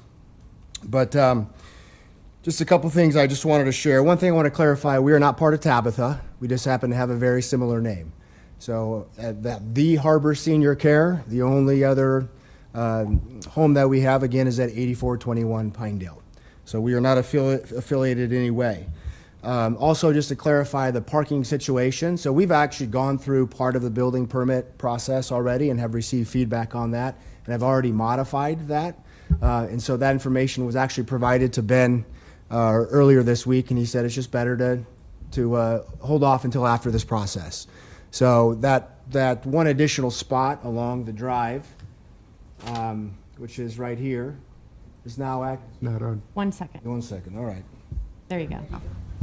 So we didn't actually need this parking spot, and so that was just modified to just be a turnaround for these, to help simplify getting in and getting out for these other 5 spots. So that is not considered, on the new plan, that is not considered a parking spot, and so that's a modification based on feedback we received in the building permit process. How do you get into that accessory building back there then? I think. So that's not we're not considering that any of our parking. Okay. So, yeah, so again, by code, there's requirements which is shown on this table, and so So the other design. 2 are the actual garage, The other 2 are the attached garage, correct? not parking behind the garage, but Correct. the actual garage. Correct. Okay, Yep, which they're noted on there, but I know hard to see on this copy. sure. And again, as was mentioned before, we had to add parking for our first house at 8421 Pinedale. 2 additional spots, never gets used. I mean, because we just don't need it for the lower amount of employees that we have coming. But we understand that's code, and so we've done it. And I feel very strong that we have adequate parking coverage here as well. The last thing, we did send notices out to the neighbors. I think it went out to 15 addresses that we felt fell within the parameters of what we were asked. And so obviously I think the word has spread and it's getting further and further away from this property. But one of the things is literally just a block down Calvert from us is a strip center, which I'm sure is part of what contributes to some of the traffic flow in the neighborhood. But I, again, just feel very strongly with the number of 4 cars. Our shift change is typically a 7 a.m. and a 7 p.m. So I don't think we're going to be adding to, an 8 o'clock school time, 3 o'clock school time, that type of thing. So I just, again, compared to my own primary personal residence of having 6 teenage drivers or teenage college age drivers, this actually has less impact than my own personal home. And I think that's it. Go ahead. I just want a clarification on the elevator. You are Yes. doing that internal to the existing Internal house. to the It's a home. residential elevator, Correct. correct? Not a big commercial one we would think of. Nope, correct. That was it. Cindy? Okay, so you have addressed a couple of things, but you said you sent out notification to some people in the neighborhood. Have you had conversations with people in the neighborhood other than sending out the I did notification? we did, so we provided, kind of an overview. Obviously, what's sent out from the city is not very detailed, and so we sent out an specific overview of what we do with our website address, with personal contact information, and I did receive 2 calls. I don't have the names in front of me, but I did receive 2 phone calls, and we actually had, once I was able to explain and clarify what we do, it seemed like the conversation went pretty well. But you did not hold a neighborhood meeting? We did not. Okay. Christy? Thank you. On the concept of the water and the stormwater drainage, would you entertain the idea of putting in a rain garden or kind of some landscaping that would help Yeah, absolutely. deal with We that? plan on having a professional landscape plan. I was unaware. I do know that part of the property, there is a ravine down there. It's kind of unusable space for us anyway. And so we certainly would, more than entertain. I mean, we'll go ahead and put that into the plan. So anything we can do to, create a pond that collects water or whatever is just adds to the beautification. And again, that's something our residents really enjoy. Okay, thank you. What about the back part of the property that will be behind the fence? What can you tell us about that? What's your plans for that area? I mean, from our standpoint, it's really just, it's buffer. Really, when you're in the home, it's really hard to see, other than, directly to our left and right. You really can't see other homes because of how strong the screening is with all of the trees back there. Currently, there's a play set back there. We don't plan on changing anything. We're not going to reutilize the land. From our standpoint, again, like I mentioned before, our residents love to sit on our back deck and just look out over nature. So we're going to do, we're going to do everything we can to not disrupt that, and then just allow that to be peaceful scenery for our residents. Okay. Additional questions for the applicant? There was some question about the screening, the landscape screening to the west with the driveway. Can you talk about what you've kind of imagined in that space and how that will fit? I know that's on the driveway. Yes, so I know we've had this, the site has been surveyed, and we're using a professional, design company for the layout and all of that, so I don't know the specifics. I believe on the plan, there's some notes in regards to the specific types of shrubs that will be used. That was something we had to do with our last home as well. That was part of it, was submitting a landscaping plan on there, so I was planning on leaving that to the experts. Anything else? All right. Thank you very much. I would move to close the public hearing. Second, Joy? Shelley? Campbell, Yes. Hens, Yes. Joy, Yes. Rodenberg, Yes. Ryman Yost, Yes. Edgerton. Yes. Public hearing closed. I would move to approve special permit 23005. Is there a second? So that we can discuss, I will second. Okay. Discussion. Yeah, my reason for recommending approval of this is the fact that I think anybody driving by this property is going to still see a private residence. This isn't one where you've got, like we've dealt with before, people that are going out to go to work and come back in, and problems on the property and things like that. This is really kind of a end-of-life facility type situation. The residents that will be there are pretty much homebound. And they're going to be at most out on the deck and such. They're not able to drive vehicles, so I don't see any large car movements or anything like that. The driveway that they're talking about and the parking in the back, I think that's well concealed and is in a situation where it still gives the front of the house the appearance of a normal residence. And I don't see how we can predict what's going to happen, 15, 20, 40 years in the future. But there are parameters that exist with that zoning. And so whatever else might happen in the future, I don't think they're going to be allowed to do much different than what exists now or in this situation.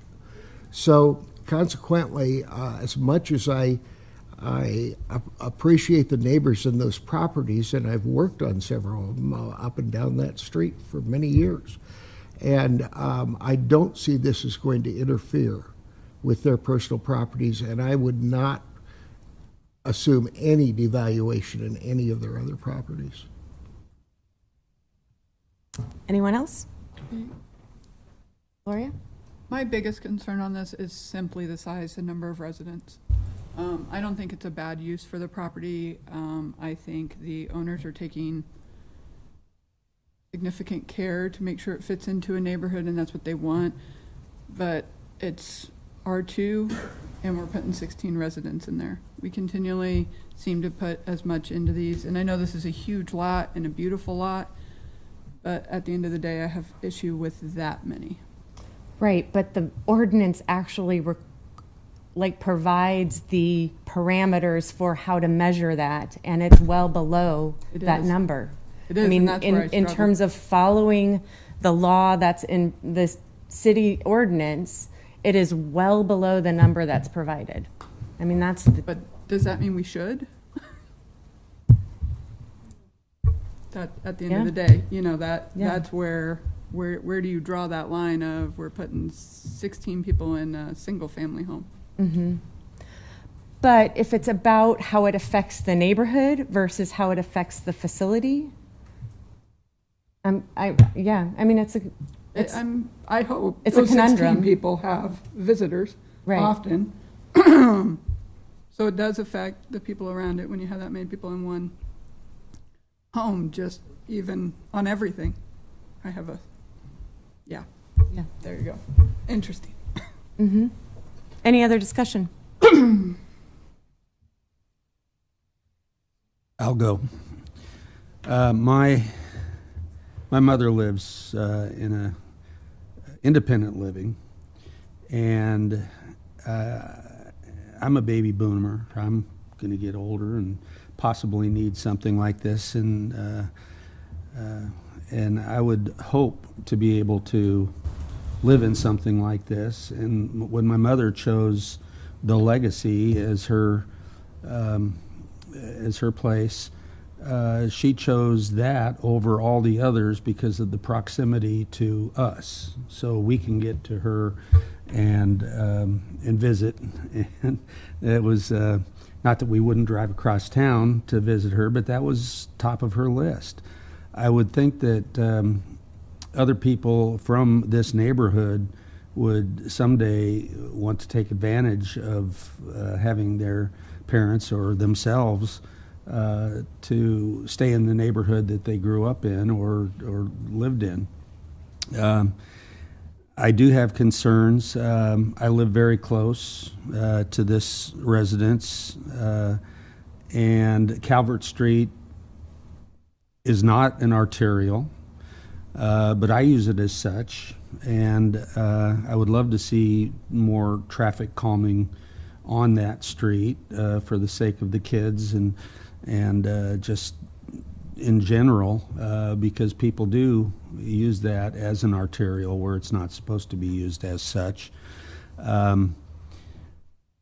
That said, I'd like to remind both the applicant and the folks here that however we vote, this is final action, but within 14 days, as you mentioned, anyone can take it to the city council and have a hearing. I did have some people call me and try to air their concerns, and of course, on this commission, we are not allowed to discuss items that are on the agenda, so I simply said, this is the process. And I shared with those people that if it doesn't go the way you like today, please take it up with the city council, and with those folks you can have discussions and go through this process again, either privately or at a hearing. And again, with I really appreciate the letters that we got. I understand the concerns. I think knowing the Pinedale process turned out very well, and they also have facilities in Omaha that are well run, well managed, and I could see way worse uses for a property like that. And we've had some that, not to say good or bad, but we all know that in previous hearings we've kind of had our hands tied with FHA requirements that require us or the city to consider these folks as a family, thereby allowing just about anything goes. They don't need many of the restrictions that are going to be placed on this facility, because it is a healthcare facility, and they have to follow very specific guidelines as far as supervision and nursing care and all things considered. So there are other steps, including building and safety, that the applicant will have to go through to make sure that this is adheres to much more strict guidelines than what we have been faced with here in the near past. Any? Thank you. The challenge here is the use of the land with what we're putting together and the restrictions that'll come with licensing the facility, which is what Rich was just meaning. And but the good thing about it is that it does require the state Health and Human Services, those types of organizations to approve this type of group home and facilities. Like you were mentioning also, the concept of this is reducing what would actually be allowed for this property. So it is limiting some of the things that can happen with this. When touring by the site, it felt like a really good use in the sense of there is restricted parking on one side of Calvert from 8 to 4. So it did look like there was management by the city of the safety of that street. There were a couple other circle drives in the neighborhood that looked to perform very well for those, and building and safety will regulate the distances and those types of things so that it does meet code, and they'll have to follow all those types of things. So from those standpoints, and the questions that I needed answered did get answered, and so I'll be supporting the motion. I thank you for pulling back up the code again. It's helpful to look at. And I do appreciate that applicant is coming in as a healthcare facility, given that it does require additional licensing regulations and the building and safety issues.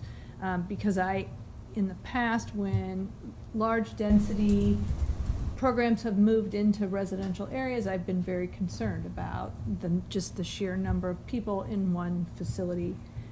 This is a large house with more existing bedrooms and bathrooms and some things that we've looked at previously.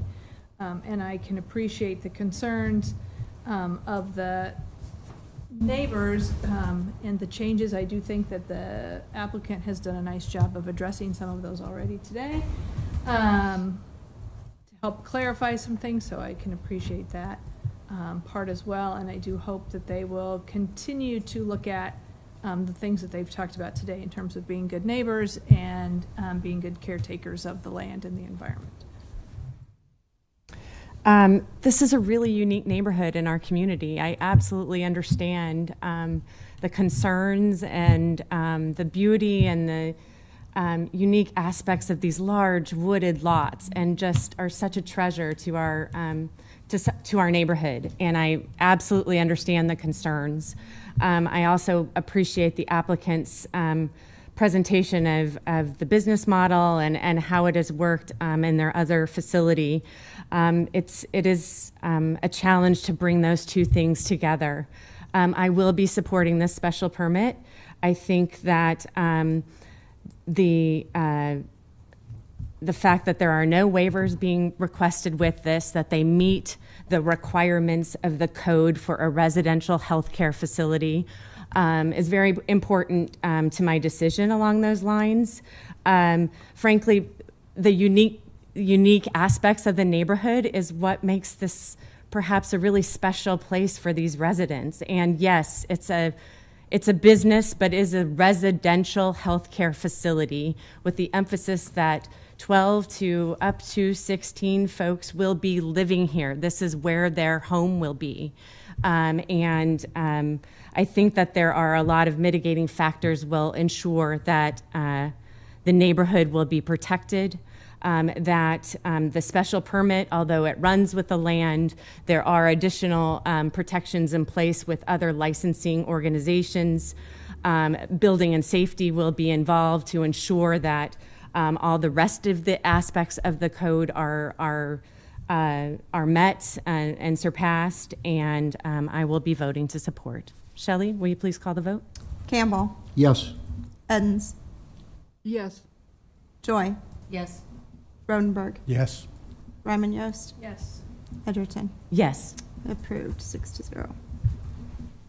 Anyone want a short break?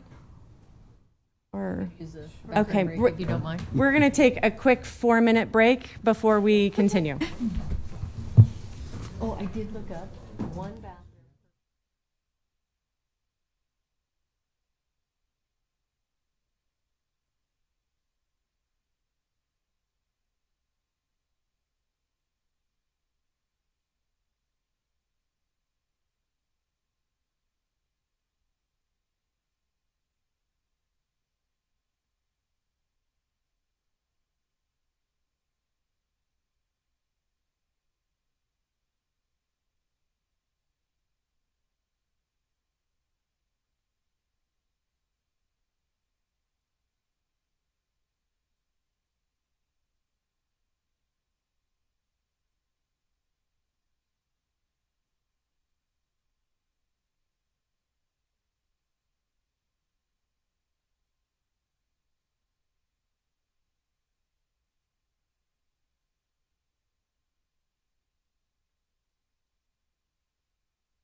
Guys ready?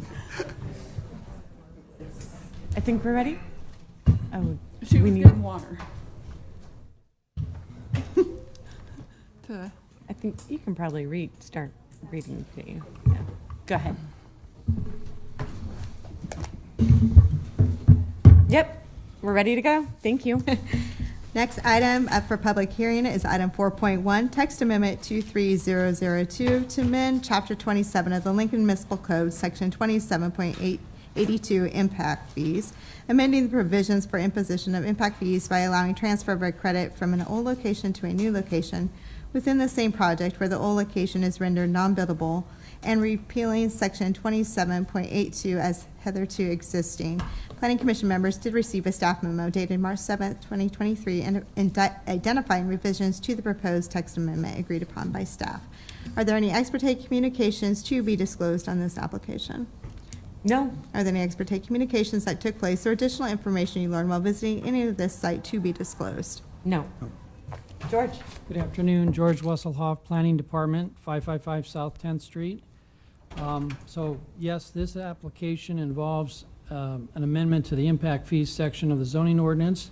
And in this case, the applicant is Philip Euler, who is the developer of the Prairie Hill Place Community Unit Plan, which is generally located at High Street and South 46th Street. And the applicant is requesting this text amendment to address a very specific case.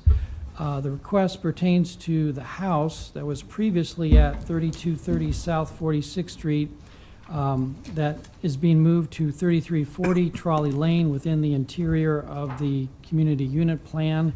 The former location of the house is now platted right-of-way in part for Peanut Hill Road in the CUP, and the credits for the impact fees cannot be transferred under the current impact fee ordinance. Since the current ordinance does not explicitly address this situation, that is why the text amendment is proposed. I would note that it's not unusual in a large development to have one or two existing houses on the farmland prior to urbanization, and in many cases, the developer retains the house and plats one new lot around the existing house, and no impact fee is charged in this circumstance due to the existing house. In other cases, the house is demolished or moved outside of the development. This is the first known circumstance where the house was eliminated by a new street and the developer wanted to retain the house. And then as noted, there was a memo that went out yesterday with a modified ordinance proposal. Lincoln Transportation and Utilities Department was working on a revision. It is supported by LTU Planning and the City Attorney's Office. This would address future situations beyond the current situation of the applicant. It would still allow for the refund or credit transfer as the applicant is requesting. I would note that the applicant did call me this morning concerning that modified proposal.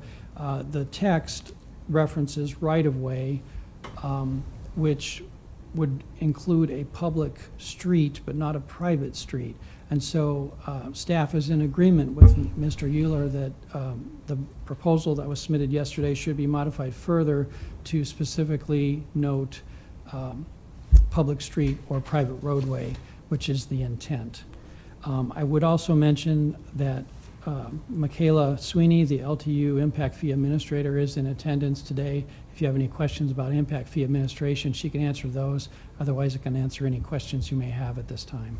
So just to clarify then, George, it was proposed to handle one discrete situation. It has now been reviewed by LTU Planning and the City Attorney's Office to make it a little bit more broader in context and handle things that might come up in the future. And then further, you're suggesting one further change that would ensure that it's for both public and private streets.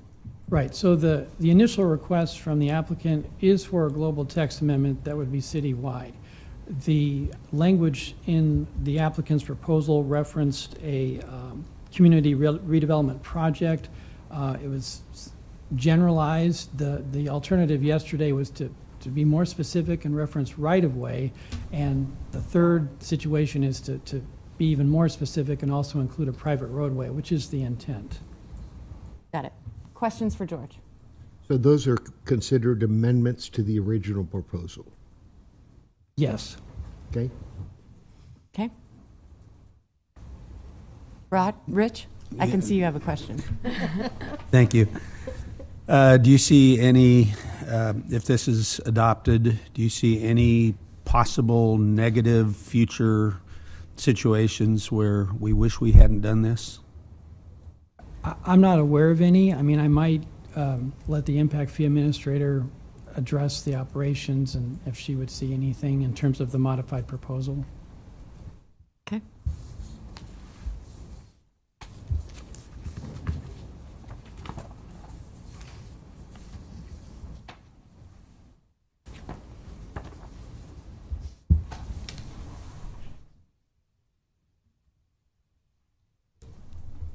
Yeah. Yeah, that's good. Hi, Hi. I'm Michaela Sweeney. I'm the Impact Fee Administrator for the City of Lincoln, 555 South 10th Street, 68508.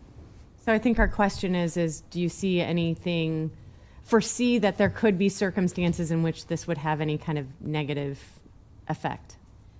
No, not at this time. Looking at how it's written, it addresses the situation that we have at hand. I believe that Tim C. in the Attorney's Office has gone through it and has written it so that it addresses what we need. I'm very familiar with impact fees, but there are many who are not. Could you just give us the elevator speech of what that entails? Impact Fees 101? Yes. I'd love to. Impact fees are charges against new construction or change of use to help fund expansion of our infrastructure, so streets, water system, water distribution, wastewater, and parks and trails. The city is divided into 7 districts. That's how we keep track of where we collect it and where we spend it. We have some areas that are exempt. We have some areas that are excluded. And we have a mapping system that helps us track all that and an accounting system that follows all of that very closely. Super helpful. Any other questions? Any other questions for George? No. Great. Thank you both. Thank you. Thank you. Okay, testimony from the applicant.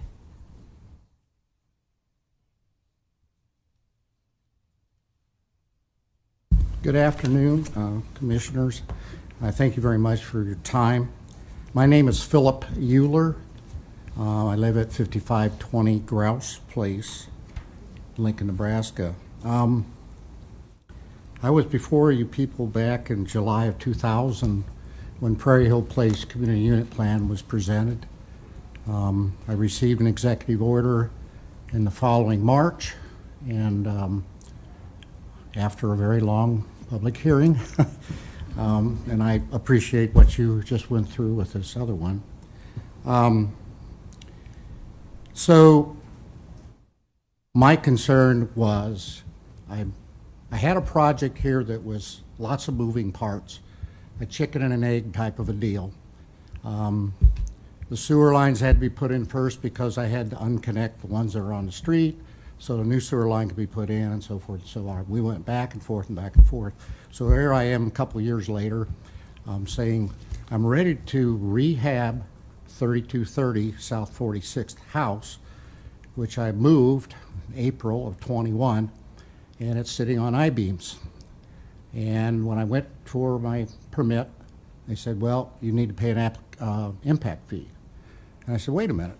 I disconnected this house, water and sewer, and took it off the street, that it was on 46th Street, and moved it, and the land became the street predominantly. There's a little outlot on left over. I said, what happened to the credit? Well, we don't know. But it says here in the code that it's not transferable if the house leaves the lot. And I said, well, does that make any sense? And they said, well, that's just the way it is. So after going around and around for a while, talking to staff and city attorney's office, they said, well, we could amend the ordinance. And the reason I think it's good for the ordinance for future development, particularly infill, that developers know that they're going to capture, if they do have to remove a house to do what they want to do for a community unit plan or what have you, that they can retain that if that building is moved to one of the other lots. And so that's why I'm here.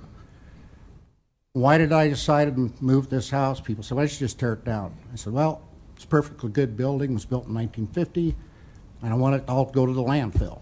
I want to repurpose it. And so I've got an architectural plan, and it'll have it totally rebuilt. It'll be like a new house, but it just has old bones, if you wish. Mm-hmm.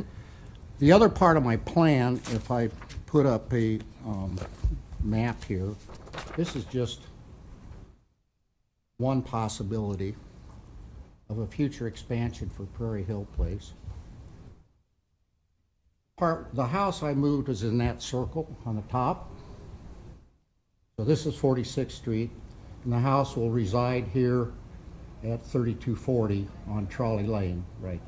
Here's 1, 2, 3, right here. Second phase below this line, and if other land is acquired, is a way to get to Hillside, so this could be a through street. And there's a house there I'm going to have to move. And so I'm looking down the road. So I wanted to make sure that if, because of space restrictions, I have to go with a private street there or something, that this will still apply there. Sure. So that's all I had. If you have any questions, I'd be happy to answer them. Questions for the applicant? Great. That was, your clarification was helpful. Thank you very much. Thank you very much. Okay. Any testimony in support of this application? Testimony in support? Is there any neutral testimony or testimony in opposition?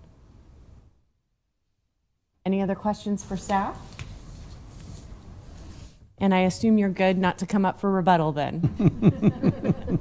You can rebut yourself. We're good with that. We understand we can change our minds. I would move to close the public hearing. Second, Joy. Shelley? Campbell, or Ball?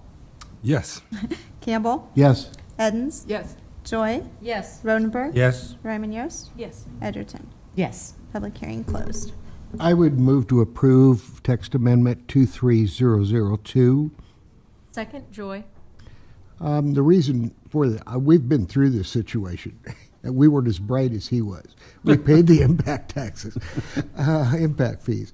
But it makes a great deal of sense. We moved one of my brother's houses that used to sit where Trinity Methodist Church now sits. And we moved it down on a lot and rehabbed the outside to meet the development requirements and paid impact fees to do so, even though it had been there for several years. So I think this is a good move on the city's part. I appreciate him bringing it forward. I agree. I think that this makes a lot of sense. I think that we've had lots of clarity around that, and I will certainly move to support it. Do we need to have this done as a vote and then another amendment on top of it? Or can we just say that was the motion to be as amended? Included, you're right, as amended. As amended by the discussion here today. Tim C., Assistant City Attorney. I think it's fine if you say that suggest that the motion is to approve it with the proposed amendment from staff.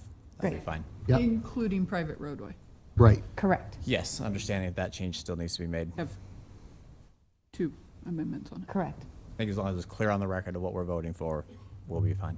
Okay. Great. Thanks. Perfect, thank you. Excellent. Okay, we have a motion and a second. Any other discussion? Shelley? Ball? Yes. Campbell? Yes. Edens? Yes. Joy? Yes. Rodenberg? Yes. Ryman Yost? Yes. Edgerton? Yes. Approved, 7-0. Great, thank you. Next item for public hearing is item 4.2, special permit 13048A, amending an existing special permit to allow for a residential healthcare facility for up to 18 people on property generally located at 740 South 17th Street. The Planning Commission action is final unless appealed to the Lincoln City Council. Staff would have received, or Planning Commission members received a staff memo dated March 7th identifying revisions to conditions of approval agreed upon by staff and the applicant. Are there any ex parte communications to be disclosed on this application? No. Are there any ex parte communications that took place or additional information you learned while visiting any of this site to be disclosed? No. Stephanie. Good afternoon, members of the commission. Stephanie Rouse with the Planning Department, 555 South 10th Street, 68502. This application is for the Little Atwood House, which is a local landmark property within the city of Lincoln, located at the northeast corner of 17th and G Streets. This property previously had a special permit for historic preservation placed on the property back in 2013 to allow sorority for up to 15 residents. The applicant today is requesting to amend that special permit for historic preservation to change the use from the sorority to a residential healthcare facility for up to 18 individuals with staff and office on the site as well. In addition to that, there'd be two waivers. One is being carried over from the previous special permit, which is to reduce the parking to the 6 stalls that are on site today. So there's 4 surface parking stalls, and then 2 that are in the garage. And then the second waiver would be for the freestanding sign. So as part of historic preservation special permits, you can approve up to 20 square feet and 8 foot tall for a freestanding sign. And the applicant is proposing to do that. The sign would be located on the north side of the property here, just to the west, or the left side of the home. In the image in your packet, they actually have it on the wrong side, so it would actually be over here. The Historic Preservation Commission did hear this application just last week. Unfortunately, the original commission meeting was delayed due to the snow we finally got, and so we weren't able to get that as part of the staff report, so their guidance was attached in the memo that you received. But the main thing that they had recommended was just trying to move that sign a little bit further to the north to try and preserve some sight lines to the front of the building. So as far as north as they can get it with the existing shrubs that are also on the north side there was their recommendation, and is included as a condition of approval in the amended staff memo that was submitted. Otherwise, there's no proposed changes to the structure, and then HPC agreed with that proposal, obviously preserving the site as it is today. And I believe that covers everything. I'd be happy to answer any questions. So it's my understanding that in addition to this being a residential health care facility, that there is also like significant, there's an office on site, there's residential treatment, there's other things going on there in addition to the residential part of it. Is that correct? Correct. They would be receiving treatment, counseling on site. Okay. Thank you. Other questions? Thank you very much. Testimony from the applicant.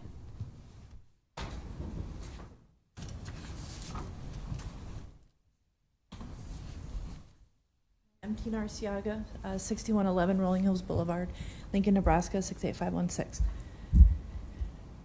I have a brochure, just wanted to show you. And the sign is, they just wanted to sell the sign to us, so I'm not going to put it like right there. I had no intention to do that, but we'll put it back in the north corner of the lot. And we're just really excited because we're going to do IOP programming, outpatient. I'm going to do a mental health therapy there, so we're going to do evaluations there. And so we have office hours during the day, and at night we do the treatment, and as well as the first floor is like business only. Like you're going to come into a professional environment with a staff bathroom, and we're just pretty excited about it. So we're just going to combine both the transitional or just residential living as well as the treatment portion all together. So bringing it all into one. Entrance to the parking then is off 17th Street. How do they get to the parking? So off of 17th Street. So we have to shut off the alleyway. Okay. Is what they said. So like whether we use barricades or whatnot, but we're just going to take a right into 17th Street and then be parking there. Got it.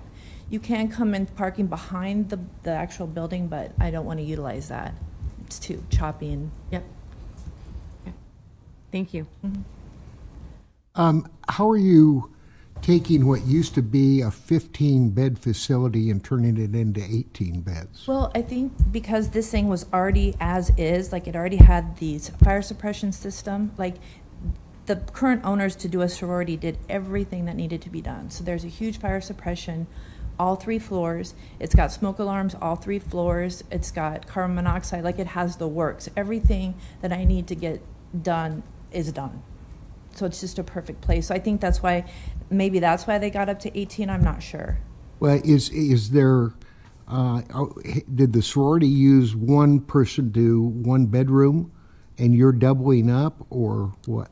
I'm not doubling up per se. They had 16 girls. So like there's 7 or 8 large rooms in this, Okay. well 10, I think there's 10 in the facility. So I don't know if they had 2 in each room or whatnot, but there's a lot of space. I think it's 7,000 square feet. Okay. Additional questions for the applicant?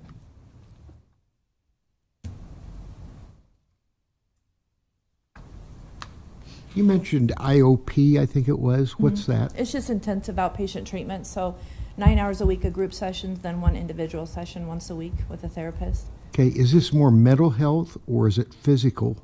Mental. Mental. It's mental. Okay. Yeah. Okay. And substance abuse treatment too? That's, yep. I mean, right, behavioral health is It's dual all those. diagnosis. That's just what I was, Yeah, yeah. yeah, dual it's- so probably dual diagnosis. Yep, dual diagnosis treatment. I feel it's so great because we're going to have hands-on staff there 24/7. Like, I'm just pretty much putting everything in. I used to be at Heritage Square for 20 years, so I'm just moving my office here, and it's just going to be a good, stable environment for treatment and what we're doing. And you said you're combining it with the transitional, like, because I know you've been here before with another facility. right. So this will be similar to some other facilities we've been having applications about where it is people coming out of. Yeah. Incarceration. Sometimes, just under supervision, but like, we had the house at 420 South 28th, the AIF. I had promised the neighbors if I ever sold, which I am, I'm gonna go back to a single family, so I will take that back to that and drop off that connotation for them, because I have to do that. So they're gonna be really happy, but I gotta make sure this all goes through successfully before I make that announcement. And single gender or mixed? Male, we're gonna, I don't know, I haven't really decided the population yet. So do you have any concerns about parking? Tell Well- me how this, because this is less parking than otherwise would be required, and comparing to the previous facility that we just looked at, Right. I mean, your residents as well as your staff will certainly all probably may have vehicles, so. Well, most of the people in the house don't have vehicles, you know, so if it's 16 divided by 4, that's 4, and we have 1 staff 24/7. So, I mean, I think, well, and then plus me, I'll be there during the day. So that's 6. I mean, I think it'll be okay. I know that there's an option to do parallel, because Byron Perry came and met me there, and he said that there's an option to do diagonal by the house as well itself, by where that sign is, to put 4 or 5 more in over there if needed. So you'd go in off of 17th Street, you could do 5 here, the garage, and 5 here if you needed. Got it. Diagonal. So at this point, it's not a concern? Dad told me that they said no. Okay. I can keep everything as is. Okay. And I don't want to ruin I want to keep the historical, you know what I mean? Right. Preserve it. Additional questions for the applicant?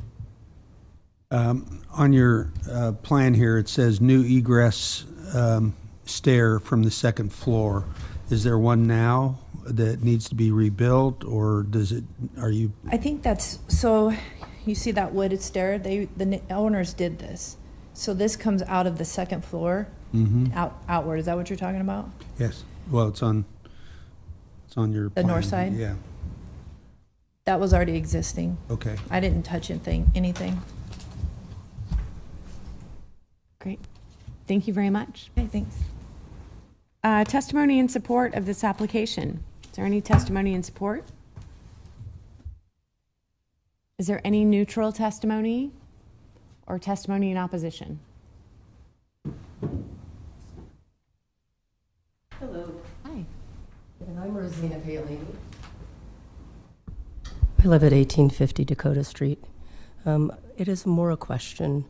Is it a nonprofit? And I didn't expect to speak on this, so I don't know if I gather it's a for-profit item or a for-profit house. I'm thinking of a few weeks ago, the issues we had with a for-profit house, and just wondering what questions we might ask today so that it doesn't come before City Council with quite the laundry list of questions. I think some of the questions regarding, if I understood correctly, were around length of sobriety. I love that we have somebody on staff 24/7. Just understanding that people who have under a year of sobriety maybe don't have the success that people would have with longer sobriety. So who's housing the staff? Some of those questions would just be maybe things that I would consider. And I'm asking the questions because they, like I say, they came to the City Council with the Michaels house. It's kind of tenuous. I love her idea. I mean, absolutely. It's just, can we really get it right this time? Because sure, it's so important. We're going to need a lot of them. I mean, I think. I do think one key difference is that this is coming in as a healthcare facility. Yes. And so they do have to meet additional building and safety regulations and do licensing licensing, regulations. Which Thank you. is different than the application you're speaking of, which was just asking to be considered a family. In addition, one other way that there can be some differentiation is that there's programming on site where they're working with the folks who are living there and other folks to work on their long-term health issues and challenges versus, again, just that family dynamic, which is what we were presented with in the past. Thank you. I love the clarification. Yeah. And now it can be documented. I'm super excited. Thank you. Thank you so much. Is there any additional testimony in opposition? Not that was opposition, but. Okay. Additional questions for staff? I have one clarifying question, Stephanie. Just for the record, she asked about the whether the underlying organization is for-profit or non-for-profit. Can you provide that clarification, or should I ask the applicant that? Ask the applicant that. Okay. Yeah. Anything else for Stephanie? Thank you.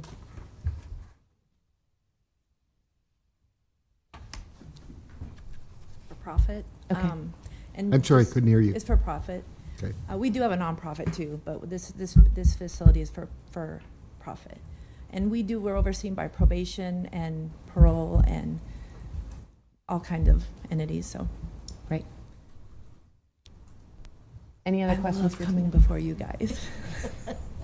All right, thank you so much. I would move to close the public hearing. Second, Joy. Shelley? Ball? Yes. Campbell? Yes. Edens? Yes. Joy? Yes. Rodenberg? Yes. Ryman Yost? Yes. Edgerton? Yes. Public hearing closed. I would move to approve special permit 13048A. Per the revisions of the conditions of approval? Exactly. Yes. Second, Joy. Discussion. Well, I think they've got a great plan here. They're following all the rules, and they're helping a population that definitely needs some help. So we'll be supporting this. And it is a beautiful building. Yes. And preserving a historical building in our community is really important. Gloria? My only concern was parking. I think I beat that drum too much, and I was excited to hear that they have an option to increase it if need be. That helped a lot to watch that as it grows and if they need that. And we desperately need IOP and those services in Nebraska, so. Thank you. And I just want to thank the applicant for the work that's gone into this. I was one of the people that was, I think, particularly difficult in the previous application and had a lot of concerns about the treatment and the services that were provided to the people who would be living there. And so I appreciate the work that's been done to develop that. And I think it's great that this old home will be a place that a new population will find hope for a better future. Good stuff. I agree. Shelley? Ball? Yes. Campbell? Yes. Edens? Yes. Joy? Yes. Rodenberg? Yes. Ryman Yost? Yes. Edgerton? Yes. Approved, 7-0. Next item for public hearing, item 4.3A, special permit 12015A to allow for a recreational facility on property generally located at 2260 West Whitstruck Road. The Planning Commission action is final unless appealed to the Lancaster County Board. This is related to item 4.3B, special permit 12016A to allow for a recreational facility also located on property generally at 2260 West Whitstruck Road. The Planning Commission action is final unless appealed to the Lincoln City Council. Are there any ex parte communications to be disclosed on these applications? No. Are there any ex parte communications that took place or additional information that you learned while visiting any of this site to be disclosed? No. Steve? Steve Hendrickson with the Planning Department, 555 South 10th Street. Will go off the laptop for this particular item. I'm filling in for Tom Cheka, who is out of the office. You have basically one use in front of you, but it requires two special permits because on your map it shows that the majority of this is in the county's zoning jurisdiction, but there's a small portion of it that is in the city's zoning jurisdiction. So you have a city special permit and county special permit, but the conditions are basically identical. This is an existing site. The structure is already there. It's a large camp facility that was built for Camp Gargano. So there's an existing special permit. That existing special permit, actually the applicants, which is Camp Sunshine, they're calling this particular facility Camp Shiloh. So if you hear it referred to as Camp Sunshine, Camp Shiloh, Camp Sunshine, I think of it as the kind of the global operation. So they were operating under the previous terms of the special permit, which allowed up to 50 campers, and then because the previous site was going to have special events, it had an obstacle course set up on the site so that they were going to have larger events with 150 to 500 people.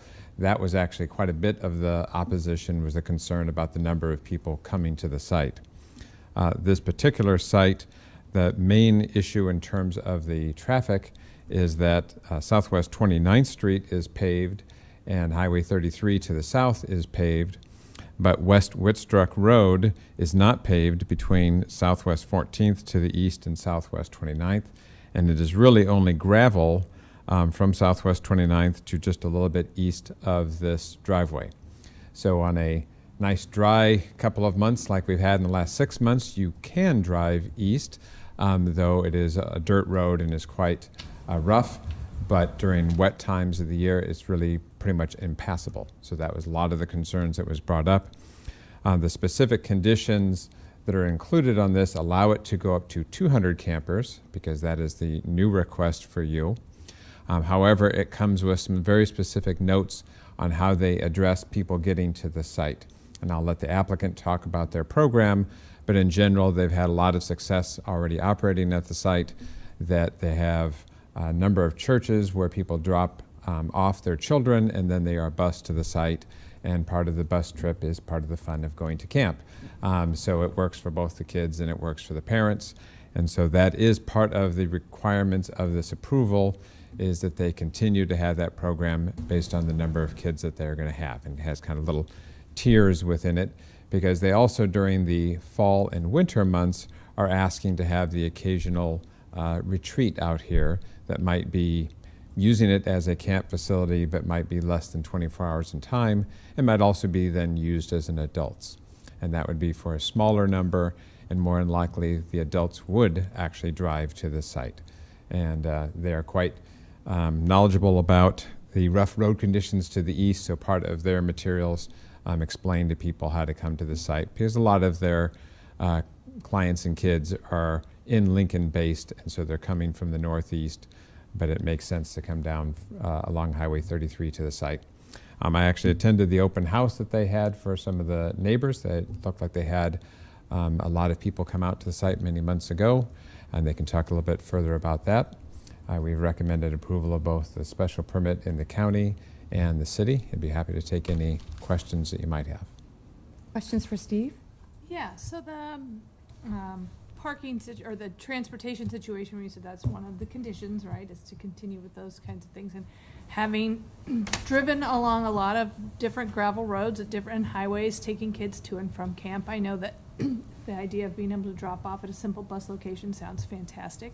But often there are then like the end of camp where the parents come to watch kids sing and whatever. So if this is a condition of approval, what are the methods of then monitoring that at some point to make sure that it is being maintained and sustained over time? Like all of our special permits, it would be on a complaint basis. There is not enough city or county staff to monitor every location. So had we started to receive complaints that no, we don't see buses coming anymore, or there's only one bus and the vast majority of people are driving, that is a condition, and so we would first contact the applicant to see if that is indeed the case, and work with them at getting back into compliance. But it would definitely be on a complaint basis. They do have a gravel parking lot on site and plenty of room for additional parking for those occasional events where there might be more than 50 to 60 cars on site. Would also note the one thing that was also included in the previous application is there is a setback of activity and buildings, so not just the buildings alone, of 250 feet to the east, because about 1,500 feet away is the nearest house to the east. The nearest house to the west is about 1,700 feet. It's a good 2,000 feet to the nearest house to the north. To the south is actually potentially in the future where the closest house might be. There's about 850 feet from the building to the property line to the south. There is not a house there today, but I think the property owners who own that property are looking to build a house, and so they have called us and asked some questions about it. They may have some additional setback they do voluntarily, so they may end up 1,000 feet or so. But their driveway is a little bit east of this driveway, so they would be definitely seeing the cars come back and forth. Additional questions? Thanks, Steve. Testimony from the applicant?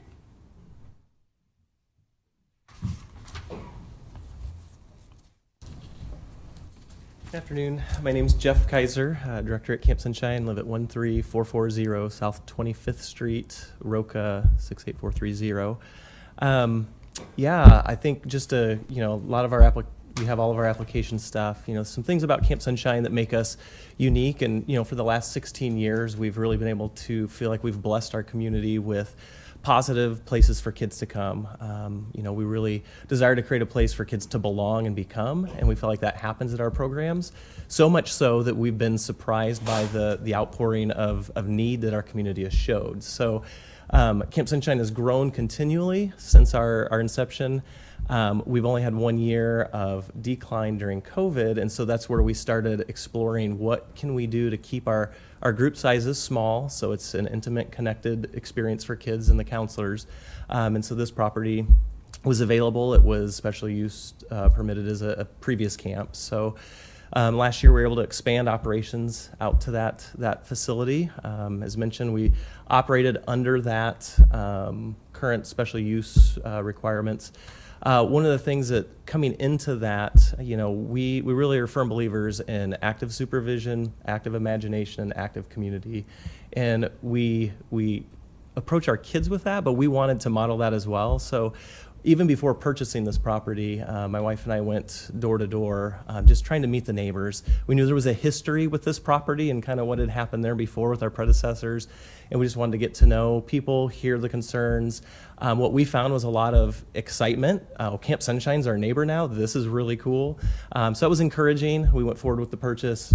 Then as our summer unfolded, a lot of great things happen, and we see that there is a growing need for kids to have positive places in the summer where they're supervised, where they can be influenced by positive adults in their life. So we're just trying to get ahead of this, as we know that it's going to continue to grow. So we had another community open house, sent out letters to everybody that was on the county's list for this.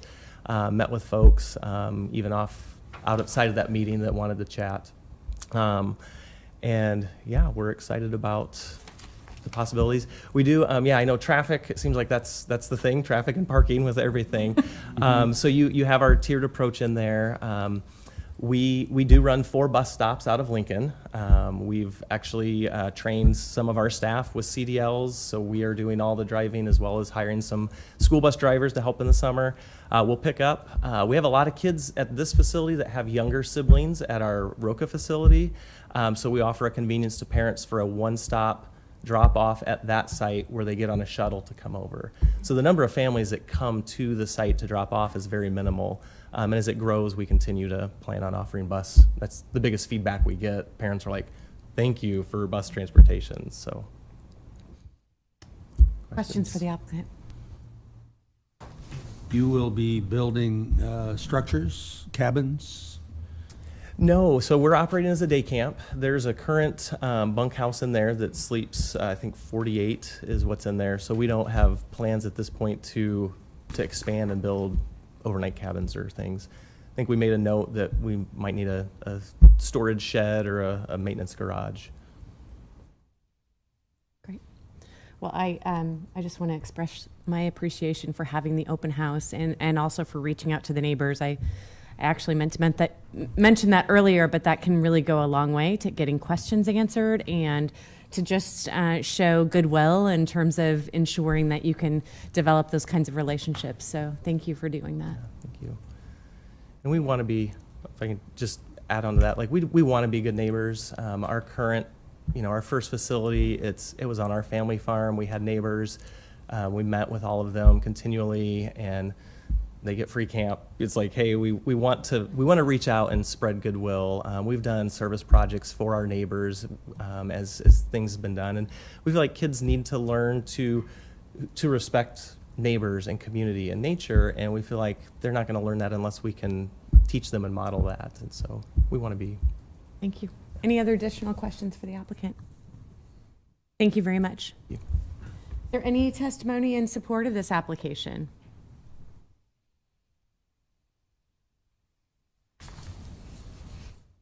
Hello.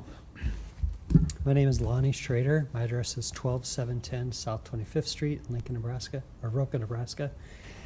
And I come to you today with several hats that I'm wearing. So, number one, you'll see my name as the applicant contact on the application. I am also Jeff's brother-in-law. I currently live on site where the existing main campus of Camp Sunshine is, and I've grown up on the family farm where that exists. I also had the privilege of working with camp this summer on a part-time basis, and part of what I did was at the Shiloh location this last summer. And I've also, for the last 16 years, been on the board of directors for Camp Sunshine. So I'm here just to answer any questions that you guys might have about camp and what they stand for, what they're doing. But most importantly, I come to you as a father. So my wife and I have 4 children that have grown up through Camp Sunshine as campers and counselors, and we know the impact that it can have on young kids as they're growing up, and in turn, the impact that can have on the families as they go home and share what they've learned at camp and some of the things there. So anyway, I'm just here to just voice my support for camp and what they're doing, and we're excited to have this new location. Interestingly enough, the property that camp sits on was part of our family's. They originally owned that land, and my dad and mom sold the property that the camp Shiloh sits on now to the previous owners, and they built the camp. And then it kind of sat there when it didn't work out and get used very often. My dad and I, we farmed that land, so for probably 8 years, we would plant and harvest around this big facility sitting out in the middle of the country, just wondering, why is that here? It's just so weird.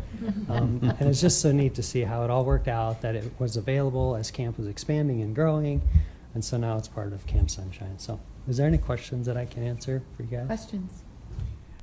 Yeah. When you have a large number of campers spending the night, do you supply the counselors, or does the church group or whoever is renting the place, do they provide the staff? Yeah, you know, there won't be any overnight. With the way camp is operating right now, there's no overnights that are necessarily being done there every week. When it is done, the parents do have the opportunity to sign their kids up for the overnight, and then the counselor that they're with for that week would be there with them.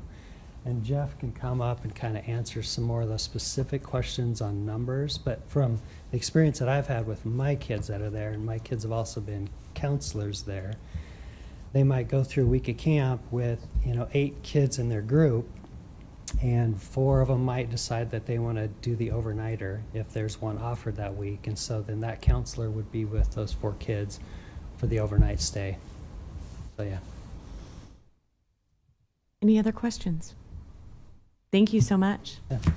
Yeah. Additional testimony and support?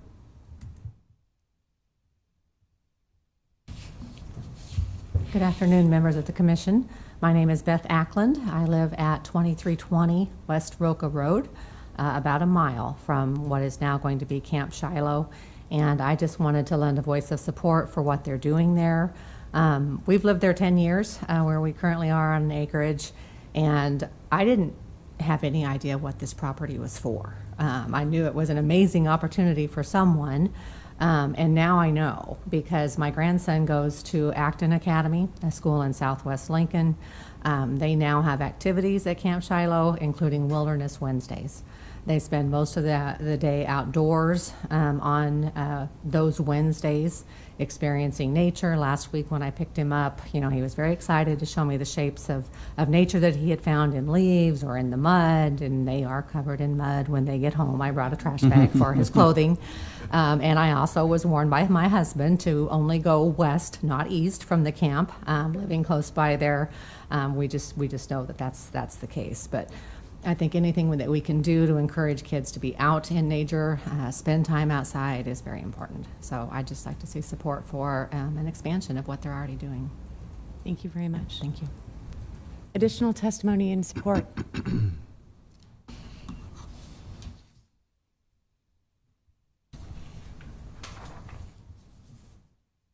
I'm Mike Hevener. I live at 2500 West Whitstruck Road, which is the property that's just to the west of the entrance of Camp Sunshine. My daughter went to Camp Sunshine as a young girl and also as a junior counselor in her later years. And we were very excited when Camp Sunshine decided to buy that property to the east of us.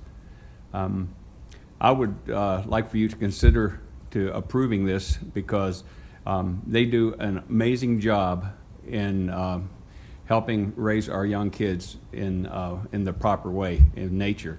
So that's all I have to say. Thank you so much.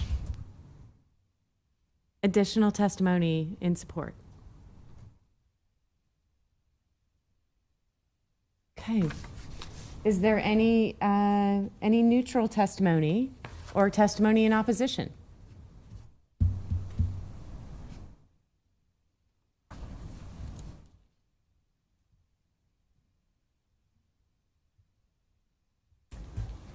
Hi, I guess I'm going to be the one bad apple.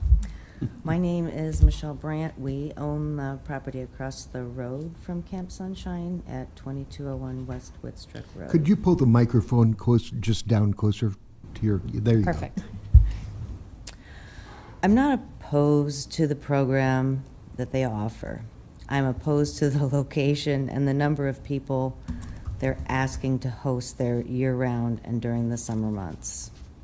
They make a statement in their application that this camp seeks to allow a place of retreat for people to get away, thus desiring to preserve the peace and quiet of the natural surroundings. And I appreciate that statement, because That is why we're out there. And I feel that's why most property owners are out there. But by them being allowed to add that many more campers, 200 for the summer and as many as 150 to the rest of the year for various things, I think we start to lose the peace and quiet of the natural surroundings. And I feel the impact is pretty high. Everyone that has property on or near an unpaved road is aware of the dust and wear and tear that happens to the road when there is added traffic. Camp Sunshine requests to allow 3 to 4 times more people, and I realize they have the bus service, their venue, even with busing and carpooling, will dramatically increase the volume on West Whitstruck, as well as Southwest 14th Street and Southwest 29th. I understand they are suggesting to their patrons to use Southwest 29th, which is paved. However, they are still driving a half mile on the gravel on West Whitstruck Road to get to that location. Last Sunday, as we were getting ready to leave our property, I counted 6 vehicles arriving to Camp Sunshine, 5 of which came down the dirt road portion of West Whitstruck, which means they traveled either all the way from Highway 77 on West Whitstruck to that location, or they came down Southwest 14th and turned on West Whitstruck. West Whitstruck from Highway 77 is gravel, as well as 14th Street. So the patrons are also impacting other unpaved roads in the area. It's not just West Whitstruck Road that will be impacted by Camp Sunshine volume. I'm also concerned about how it might affect the water table, wells in the area, the potential to host up to 150 people year-round, or 200 people during the summer months is a lot of people. That may be more than currently living within a 1 to 2 mile radius of Camp Sunshine. I'm sure you're all familiar with this.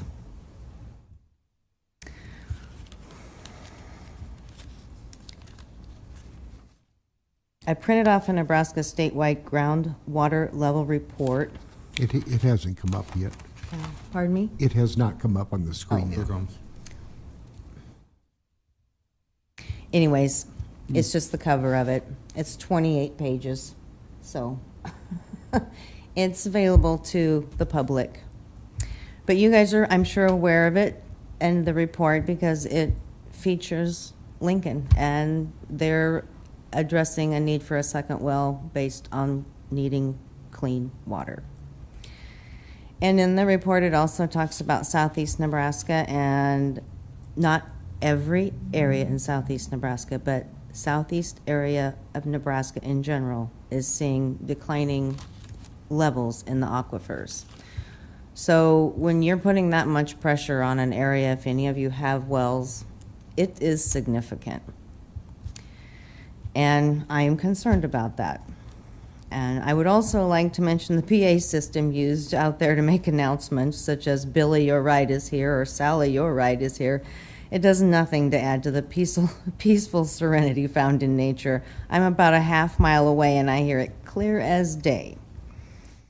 And if I was to come to you and say I would like to run a business on my property that would potentially employ 150 people year-round and 200 during the summer months, what would you say to me? Would you think it was no big deal? Would the neighbors think it was no big deal? Camp Sunshine is a camp, but it's also a business.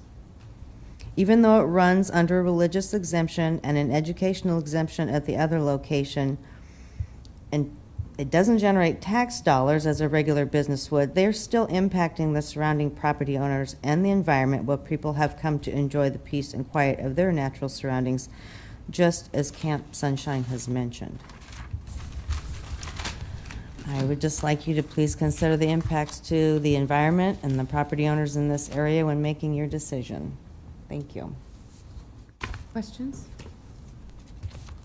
Thank you very much. Additional testimony in opposition.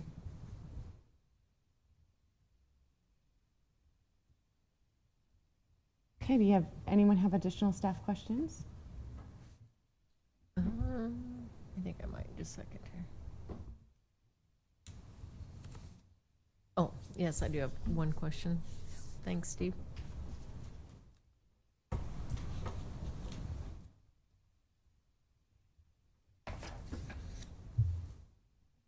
Thank you. From the concept of controlling traffic path, would it be possible for them to put up signage? So, or is that even an option? That one minimum maintenance road?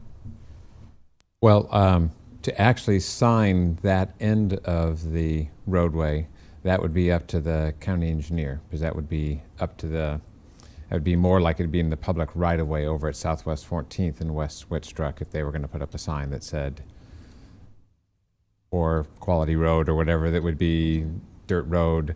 But it doesn't necessarily mean they can prohibit somebody from using that route even if they see the sign. Right, okay. But exiting their property, they could have a sign, right turn only.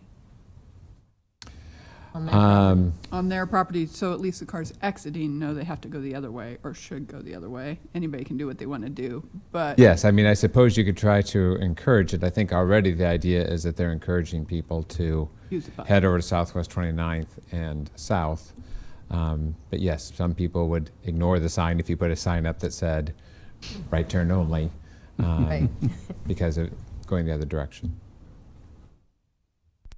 Steve, isn't it true that if they're developed great numbers using that area, that the county would more than likely look at the numbers of cars that are going through there and probably put it on its upgrade to gravel list?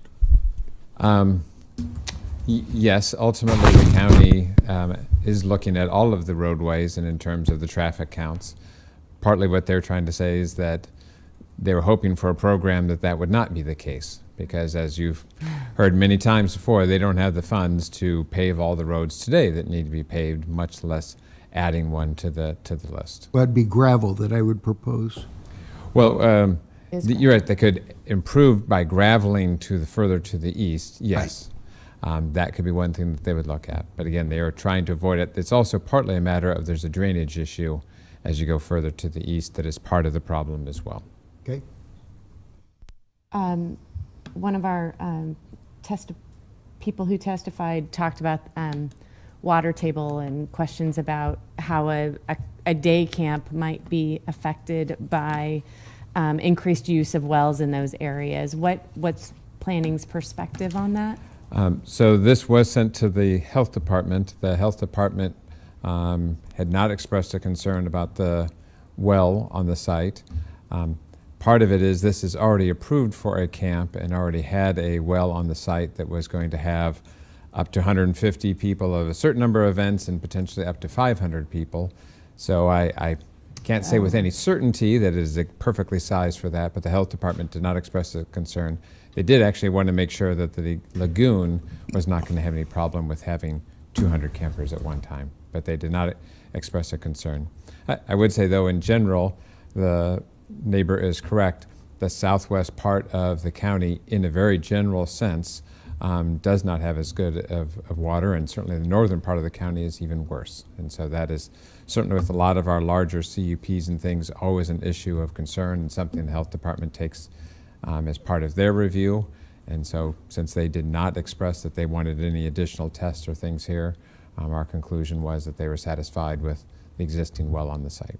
So the previous owner, which was also kind of a camp, or intended to be a camp at one time, that was up to 500 campers? No, that was also a tiered system. I see. And that was talking then about that it was for 50.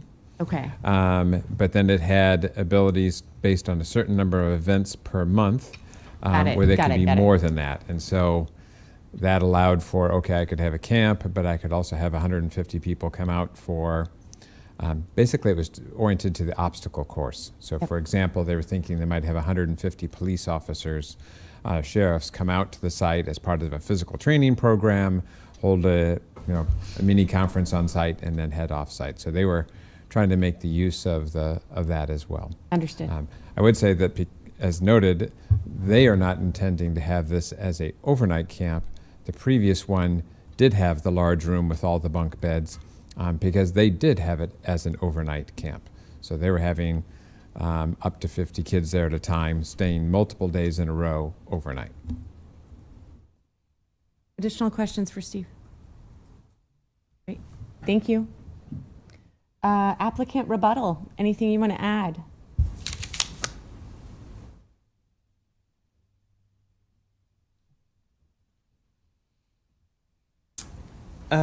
Just a couple thoughts about, we had heard about, one of the things we do is we run our departure pretty fluidly. A lot of parents are like, hey, we love how our pickup lines work so efficiently, so we do call names out, and that was one comment that we had heard that we've already addressed with our processes for this summer to not broadcast kids' names. They'll be kind of more contained in an area where we can get them call their names closer. So we've heard that. We want to be with that.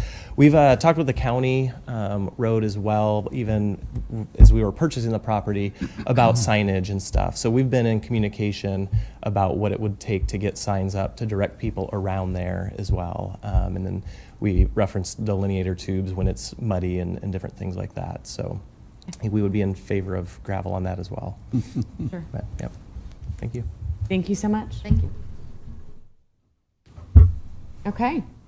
I would move to close the public hearing. Second, Joy. Shelley? Ball? Yes. Campbell? Yes. Edens? Yes. Joy? Yes. Rodenberg? Yes. Ryman Yost? Yes. Edgerton? Yes. Public hearing closed. I would move to approve special permit 12015A. Second, Joy. Discussion, and we can discuss both special permits at this time, and then we can have a second motion afterward. I will be supporting this because it is taking and using that property that the building had been built for and the purpose it had been built for.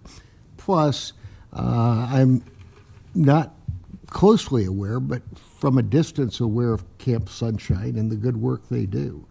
And so I think that's a real asset to our community. And I'm also going to support the motions. It appears that they're willing to work with neighbors and addressing the PA system issues. That was great to hear already. And they're already Johnny on the spot with a lot of things. Yeah, I'm going to support it. For many years, I was a confirmation instructor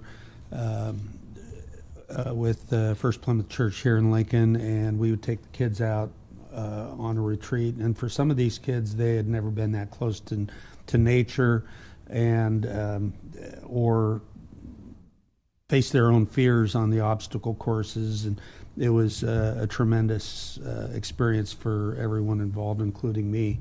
So I'm going to vote for this.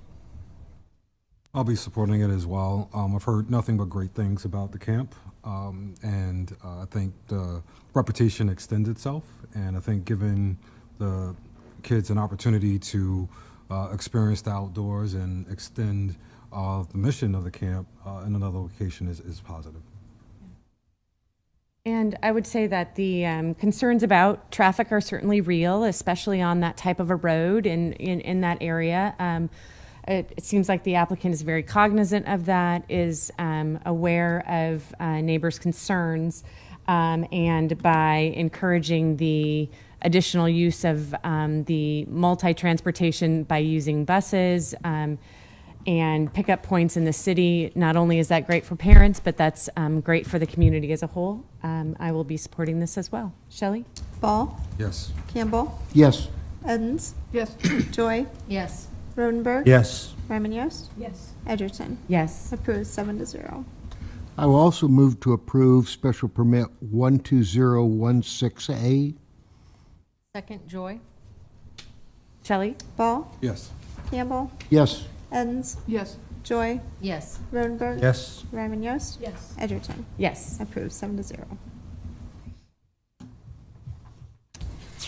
Next item for public hearing is item 4.4 miscellaneous 23002 to review the proposed determination that the 56th, 70th, and Fletcher redevelopment area be declared blighted and substandard as defined in the Nebraska Community Development Law. The study area is approximately 936 acres, generally located between 56th Street on the west, Salt Creek on the north, 84th Street on the east, and Fletcher Avenue on the south, located in sections 331107 and 341107, Lincoln, Lancaster County, Nebraska. Are there any ex parte communications to be disclosed on this application? No. Are there any expert take communications that took place or additional information you learned while visiting any of this site to be disclosed? No. Good afternoon, Planning Commissioners. I'm Hallie Salem. I'm with the City of Lincoln Urban Development Department, 555 South 10th Street, Suite 205. This is a request to declare the development area generally between 56th and 84th, north of Fletcher Avenue and Highway 6 as blighted and substandard. Zoom out a little bit. And this blight study is just the first step in our redevelopment process. And showing you this process. So here we are at the beginning. We've received requests from interested parties, developers, Chamber of Commerce, expressed an interest in this area as a future redevelopment area, and we did some, there was some interest in a blight study several years ago before COVID. It was tabled because of COVID, and then now there is renewed interest in blighting this area. This first step is having the developer hire a private firm, Hannah Keelan, to conduct the blight study, and then the blight study was submitted to planning for review and determination. Next step will be City Council, and then following that would be a redevelopment plan, which would come before this body as well, and then a redevelopment agreement if there is a project proposed at some point in the future. We have Danae Kielkowski here from the interested development team if you have any specific questions. Otherwise, I am available to answer questions. I'm curious about the area, kind of on the, I suppose it would be the southwestern part, and where there looks like there's a lot of smaller lots.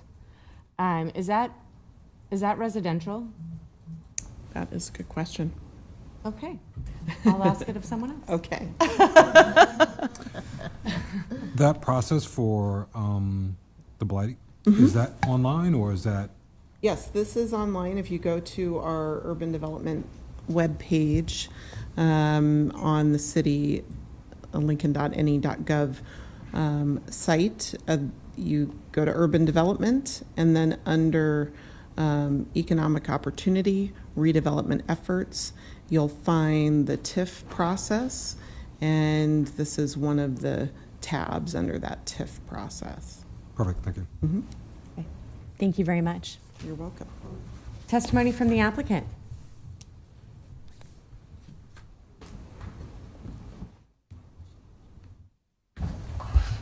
Good afternoon, members of the Planning Commission. Danae Kielkowski appearing today on behalf of Nebco Inc. and Constructors. My address is 1128 Lincoln Mall, Suite 105. Just to kind of give you an idea of the property that's owned by Nebco and Constructors in the area. I've got it kind of highlighted in orange. This is kind of a unique area in Lincoln. It's one of the very few areas where we have opportunities for some I-1 and industrial zoning. In fact, I was just, I think, on consent agenda here a few weeks ago. I had a little piece of the property out here that we were changing the zone to I-1 to allow some additional storage for the Constructors business out there. There's great interest in getting this blight study done at this time and getting it designated because this is an area that the property owner, the chamber, often puts out when people are coming to town looking for potential places for industrial sites. This is one of the areas that's appropriate for that. And so to have this blight designation is just a really nice first step so that they know there's potentially the ability to utilize TIF for some of the public improvements that might be needed to assist development to occur out here. And so that's why we're really bringing it forward at this time. There was a map in the blight study that kind of talked about existing uses, so I'll throw that up because then that might help you see where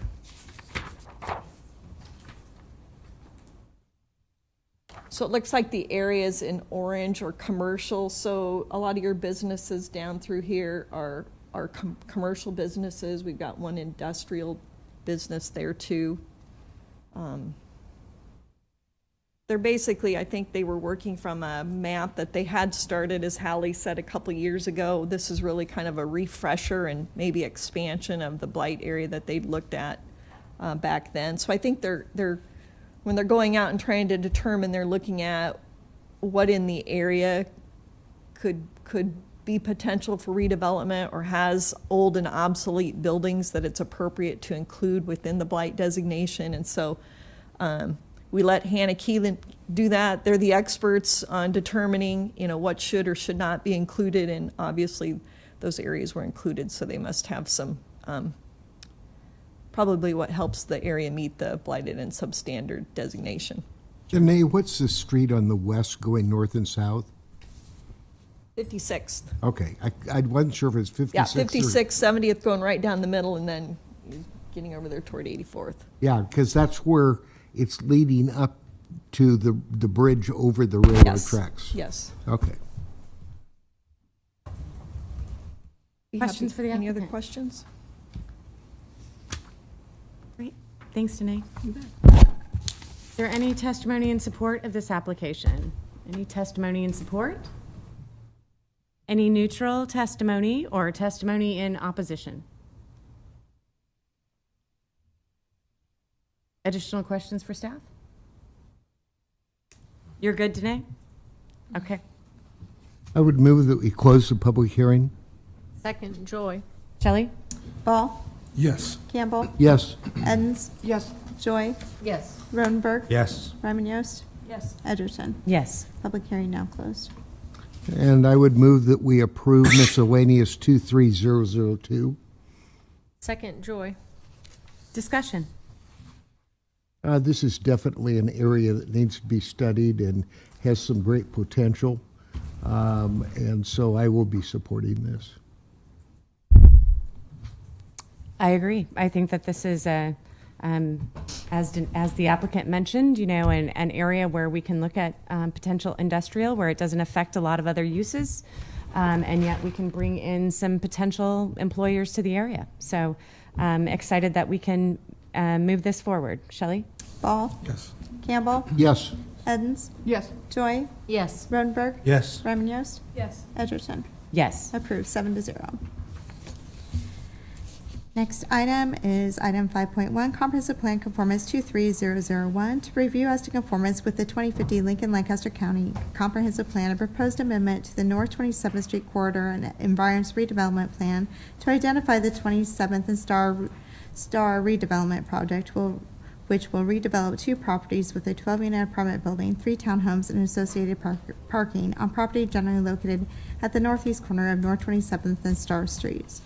Planning Commission members received a staff memo dated March 8th identifying an amendment to the North 27th Street Corridor and Environs Redevelopment Plan agreed upon by staff and developers. Are there any ex parte communications to be disclosed on this application? Gloria? Yeah, the developer came to our neighborhood meeting, so we had that meeting. There's been a few residents spoke with, told them to come to the meeting if they wanted to present.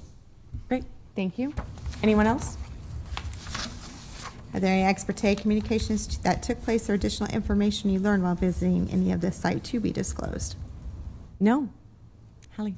Hi, Hallie Salem again, with the Urban Development Department, 555 South 10th Street, Suite 205. Before you today is an amendment to the North 27th Street Corridor and Environs Redevelopment Plan to add the North 27th Street Star Redevelopment Project. We're requesting a finding of conformance with the comprehensive plan. There was a 2-week delay, as mentioned by Gloria, to allow for this neighborhood meeting, and then a revision to the redevelopment plan project previously submitted to accommodate changes to a TIF estimate as well as uses of that TIF. So I have a substitute amendment.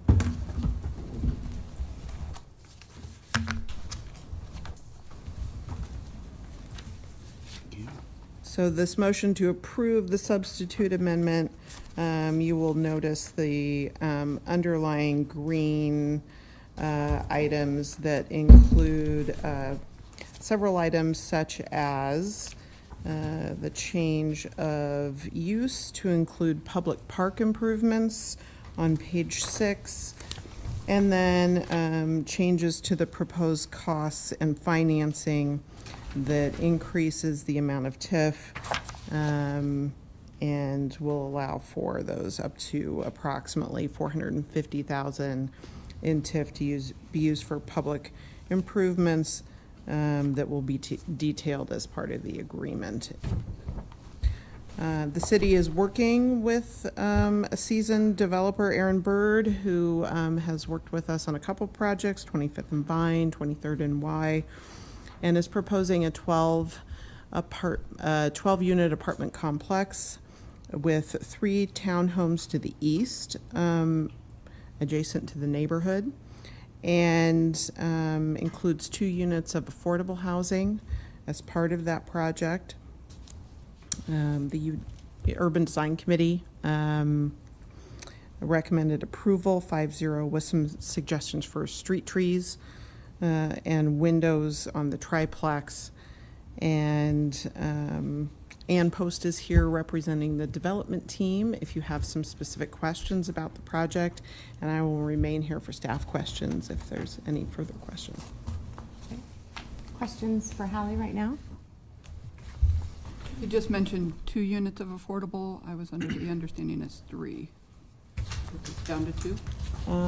I can confirm, we can confirm with Ann, but okay. At a recent conversation, I was told 2. And this may be for Ann, but I'm curious about the public park improvements part of the project. I think those details have yet to be worked out. I know that there's been conversations with the Parks Department. They have a plan that I believe is 3 or so years old that talks about a revitalization of that park. So I think it would probably be good to have a conversation with the neighborhood and go through further details of those park improvements. Is this not the old green furnace property? No. No, it's not? Okay. I don't believe. So just Gloria, on the staff report, there's 15 dwelling units that will be a mix of market rate and affordable. So. Okay, it might have been from my meeting with them. Somehow I had 3 in my head, and I don't know where it came from, so. So you're also the applicant, is that correct? Well, I'm the applicant as part of the Urban Development Department, but we have a redeveloper. Sure. That is working with us, so. Yeah. So we'll call you the applicant and have you come up at this time, I think.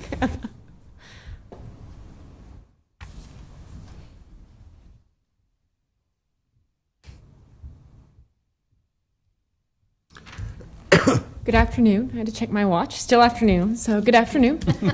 My name is Ann Post. As was said, I'm an attorney with Rumboldt Ludke Law Firm. I'm here today on behalf of the developer. The developer in this case is Marshall Development, LLC. That is the same ownership group that Aaron Bird is owner of.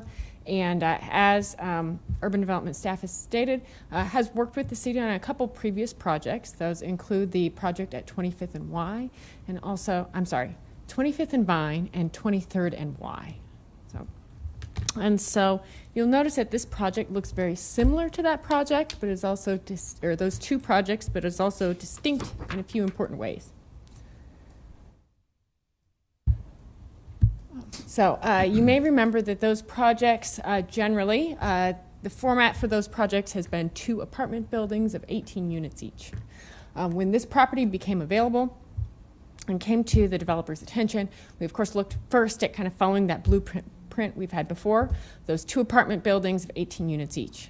After kind of looking at that and at the surrounding property uses, the current state, really the status of the neighborhood, had some conversations with planning and decided that that just wasn't appropriate in this case. And so that's where you'll notice that this is a scaled back version. The density was reduced.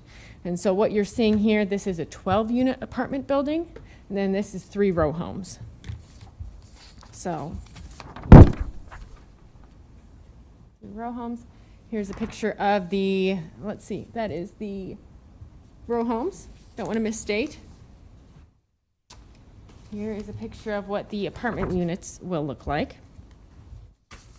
And then what I'd like to do, if I can find it in my packet here, is also to give you a picture of a site plan that I want to reference as I keep talking about this project. All right, so here is the preliminary site plan. So like I said, you'll notice that this is an apartment, 12-unit apartment building, which we've got the 3 row homes here. If you can see it over here, one of the unique features here is that there's actually a 15-foot setback on the side. So that is an additional setback of 15 feet. Another unique thing, aspect of this project is that the developer has agreed that all access will be from the alley to the north. So that's going to be part of the conversation and a redevelopment agreement. It's been part of the discussion is paving that alley to the north, also taking all access from that alley to the north. What that does is that eliminates a few of those driveways onto Star Street. It really segregates that traffic up to that alley to make it a better fit with the neighborhood. Let's see, as stated, we anticipate right now 3 affordable housing units. That's going to be part of the conversation. I think there has been a discussion between 2 and 3, and that is part of the discussion of between 15 years and 20 years of TIF. Because there is that ability, I think more recent in the past, gosh, I want to say 3 years, so it's probably the last decade, to go from 15 to 20 years, and also the city encouragement to see additional affordable housing to make that 5-year jump. Okay, I've mentioned the additional setback. I've mentioned the paving of the alley and that redirecting of traffic. Per urban development staff comments, as part of this agreement, the developer has agreed to plant street trees on the west side of the property. That's actually, we were excited to partner with the city on that's actually in City of Lincoln right-of-way. They're going to allow us to plant those trees there. I know Lincoln is proud of its urban canopy, and there's a little bit of a gap there. So as part of this project, we will be planting up to 5 trees. And let's see, also, as mentioned, we've had discussions. Details will be finalized, but we anticipate as part of the upcoming redevelopment agreement, contributions to revitalization of the park to the north. As was mentioned, at the request of the Neighborhood Association, this project was delayed by 2 weeks. That gave us the opportunity to meet with the Clinton Neighborhood Association. We met with them on Monday via Zoom to really present this project and give them a chance to ask any questions that they have. And you will notice, as again staff mentioned, that in front of you is an amendment to the redevelopment plan amendment. And so what that was is, of course, as you're aware, we start conversations with the City of Lincoln about any project that may involve tax increment financing far in advance of the time it makes it to your agenda. In that time, the new 2023 valuations came out. Based on that and looking at those numbers, we felt that justified raising the anticipated final assessed value, so raising the increment available. And what that really did is also allowed us to work more with that city for that partnership for any contributions to park revitalization, as well as alley paving, and as well as that commitment to affordable housing in any redevelopment agreement. And so with that, I'd ask your support of the amendment to the amendment, I think, anyway, of this measure that's in front of you today, and I'm happy to answer any questions. I understand that the affordable housing part is still in flux. Are you planning on making that in the row houses or in the apartments, or? That will be in the apartments. Okay. And are the row houses for rent? It's anticipated right now that they will be for rent. Okay. I think that could change in the future. Okay. But that's where we're going to start with this project. And where is the park? Is it directly? Yes. It is about half a block north. It's the tiniest park in all of Yeah, it. it There is. you go. It's just this little, Let's see. I'm sorry. This picture is black and white. If you let me dig, I could probably find another one. There was a reason why I couldn't see it. I got it. Right. Okay. So, kinda looks like a see, it's this little corner right there is that park. Okay. So I it can give is you a the history smallest. lesson on it if you want. Maybe later. Over. Because in the police department's on this catty corner. Mm-hmm. Okay. Got it. Okay, thank you. Other questions for Anne? I think it's important, the sizes of the apartments. I'm sorry, what was that? What size of the apartments? Are they all 3-bedroom units by? I believe, well, I will need to confirm that, and I'll let anyone testify. I'll look through my documents and confirm that, and let you know. All right. So is that the only park that would be considered? What about the park to the north of the Salvation Army building? Could improvements be made to that? So this is the only park that's part of the redevelopment area identified in this. Yeah. Yep, got it. Never mind, thanks. Yep. And Pinser's really nice. It is, it's fantastic, but you can always Make it better. Make a play for it. Always good. to Other ask. questions for Anne? Thank you very much. All right, thank you. Is there testimony in support? Testimony in support of this application? Is there any neutral testimony or testimony in opposition?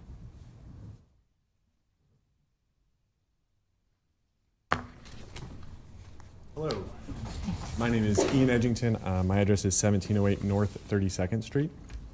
I'm a resident of Clinton and the president of the Clinton Neighborhood Organization.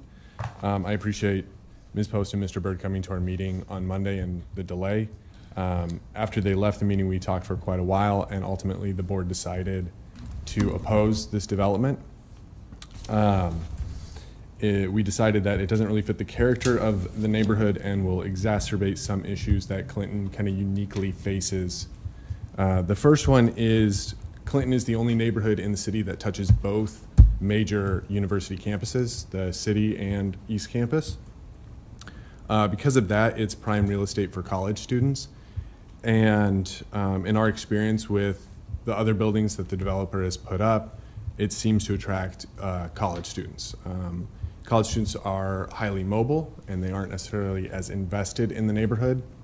I understand they need a place to live, and that's fine. But we are a very unique neighborhood, and I want to kind of preserve that. And we do value infill. NeighborWorks is an organization that works with us a lot, and they have done some really great things. There's a church that I think came to you guys a few weeks ago on Holdridge by Clinton Elementary. We like that development. It preserves the character, so we're not opposed to development. And then I do kind of want to talk about college students being highly mobile, and what that means is they can move around. If they don't like it, they can move. That's different than a family that wants, even if they're renting, they want to stay there longer. And this isn't unique to this developer, but the college students are a bubble.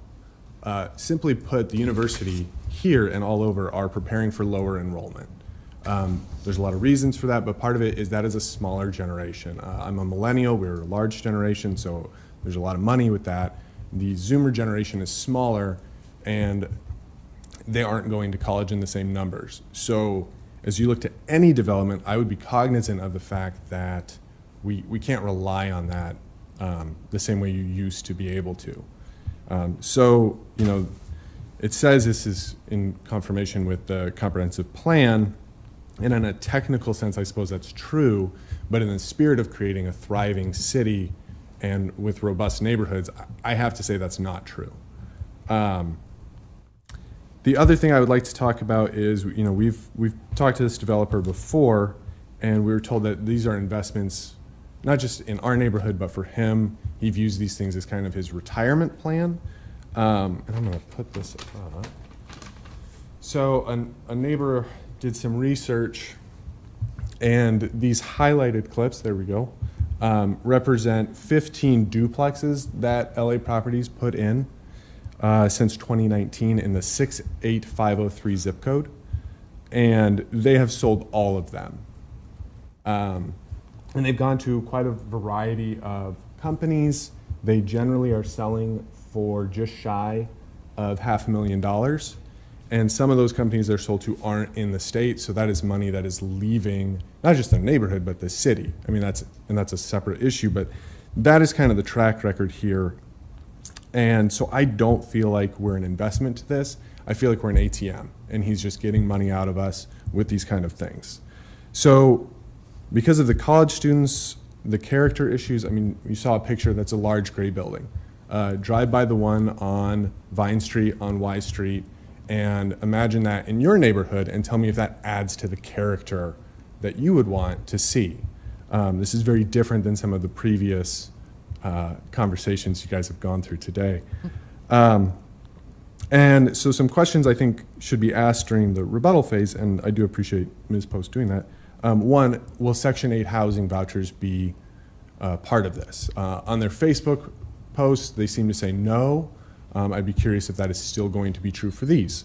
1 more minute. Two, with those affordable units expiring, do we think the affordable housing crisis is going to end in 15 to 20 years? I'm not that optimistic, so I don't think that that's a realistic way for us to approach that. And I don't think 3 or 2 is really going to help us that much. I'd also like to know if the North 27th Business Association has been contacted about this, because they also have investment in that corridor and they really understand the needs in there. And then the last thing, and this is kind of a frustration with you all, is throughout all of these things, at no point was the climate action plan ever considered. So what do these developments mean in terms of like the lack of green space, the increase in parking for this? If we're going to have a climate action plan, I do think we all need to start taking that seriously. And that kind of starts with you guys. So I would be curious what this development specifically has in response to that line of questioning. Thank you for your time. Questions? I do. Yeah. What would you rather see go in there? I really like the row house idea. I don't know who the developer responsible is, but near that Antelope Valley, I like those. I think they encourage long-term living. Mm-hmm.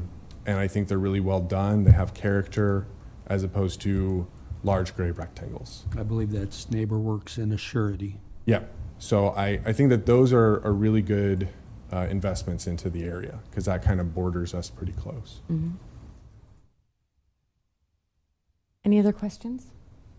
Thank you very much. Thank you. Yeah. Additional testimony in opposition.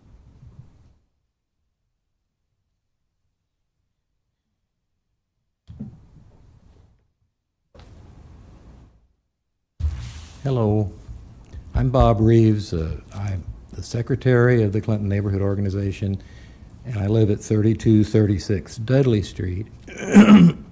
And there's really not a lot I can add. I think what Ian said summarizes a lot of our concerns, but I want to just, from my own point of view, say that my real feeling is that our affordable housing that is going up in the city is often little parts of these different apartment complexes that are being built. They put a few affordable units in there.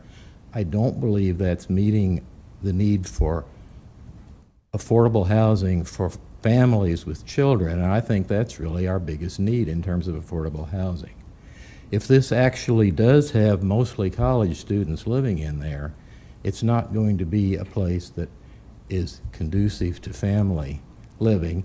And the staff report for this says this development is not expected to have a material impact on student populations of school districts because they don't expect many children to be living there. So we have another development going up. I think the one on Vine Street and the one on Y Street are being marketed for college students, and I think this is another one that's in that same category. I think, as Ian said, I really think we've maybe have a glut of student housing already in Lincoln. I don't think we need to keep building more buildings with that audience in mind, and we need to find some way to create more affordable housing that is really appropriate for families. I'm also concerned about the traffic and parking, and other members of our board were as well. I think it's saying that the whole alley will be paved from 27th to 29th. I think that's right. So then the traffic will be turning off of 27th into this alley that isn't doing it now, and then going on down. So there will be more traffic on 29th Street and then coming out onto Holdridge Street there. So that's an increase in traffic. But I do not believe, I mean, the general policy of the city seems to be 1.5 parking spaces per unit. And I think that's unrealistic, especially when you have several college students sharing an apartment and single people who are not related sharing an apartment, or even a single couple. Most of them have 2 cars. So I think when the developer and even the staff, I think, report indicated no significant increase in parking problems on the street, I don't think that's true. I think we're going to have a lot more parking spilling over onto Star Street, maybe onto 29th as a result of this. I would have preferred the 9 townhouses that were proposed before. It's too bad that that fell through. I think that an organization like NeighborWorks could certainly make good use of this property. If it had only the townhouses, I think it would have more green space, more. Maybe they could have had something there besides just the parking, the trees around it, and that's it. But the way it is now, it's sort of like their other developments. It's all an apartment building, a parking lot, filling up the rest of the space, and not much else that can be put on that property. I also, just my personal thing is, I mean, Ian mentioned the climate plan, but I'm concerned about how every parking lot that's built eliminates a piece of open space. That's just the way it goes. And there's an obligation to deal with the runoff from that, and I'm sure this will meet the requirements of having it run off properly into the sanitary sewer system. 1 more minute. But I would like to see a citywide policy to encourage rain gardens and use of permeable material on parking lots so that the moisture would actually go directly into the soil and not have to be a runoff situation at all. And I don't see that happening. I mean, Surety is one building that has a permeable parking lot. There's some in parks, but I'd like to see that here. And I do have the concerns about the developer selling these properties off to outside owners. The owners are making the profit. They may be managed locally, but the money that is going to the owner. I don't really have confidence that in 10 or 20 years, these properties are going to be well maintained and really assets to the neighborhood. They may well turn out to be in bad shape by that time, and the people who own them won't have any interest in Lincoln. They won't be part of the Lincoln community whatsoever. So for those reasons, I think it's more of a negative than a positive. So thank you for your time. Any questions? Thank you very much. Additional testimony in opposition. Hi, again, I'm Rosina, 1850 Dakota. My question was, what do the 2-bedroom apartments start at for rent? We don't have an answer to that. We can ask that on rebuttal. But they may also not have an answer to that at this stage. So, And the row houses as well, because we're at 27th and Star. We know the neighborhood. You know, will they be? Who are you going to rent to if it's not subsidized? Right. I mean, it's a good question. The other question really follows up with Bob. And what level are we interpreting our comp plan to meet complete neighborhoods? I know we had a long discussion. She had a different hat on, and I have my Rosina hat on. Because that affects our city down the line. And when we don't have that kind of scrutiny over and over again, we did when we initially developed the comp plan. David Carey's back there, I saw him. We set a much higher standard for interpretation. I'm not sure what the climate is today regarding that, but And I believe Post mentioned the development that you've already approved at 23rd and Y. This is what it's looking like, just so you know.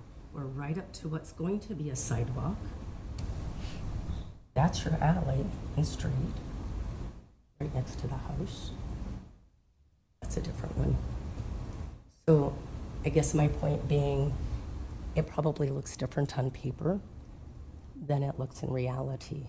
There is no buffer. You're right up against the sidewalk, and the whole back of 23rd and Y is parking. And when you look at that area, where can I walk to play? Where can I walk to go to a park or ride my bike? Same story, right? So those are my concerns. If I'm on 27th Street, I go to Clinton School, I hope to have a bicycle, I hope I can walk to the nearest park or wherever. I'm 10 years old. So how is that going to be safe access? Is it a complete neighborhood? And what bar are you setting? The lowest bar? Or a bar that will make our city proud of this development? Because I'll tell you, the development I just showed you, I'm like, oh dear. For me personally, I wouldn't want to live there, would you? And maybe that's the question we need to ask. Would I want to live there? Where would I go to the park? I think that's got to be part of the conversation. What questions do you have?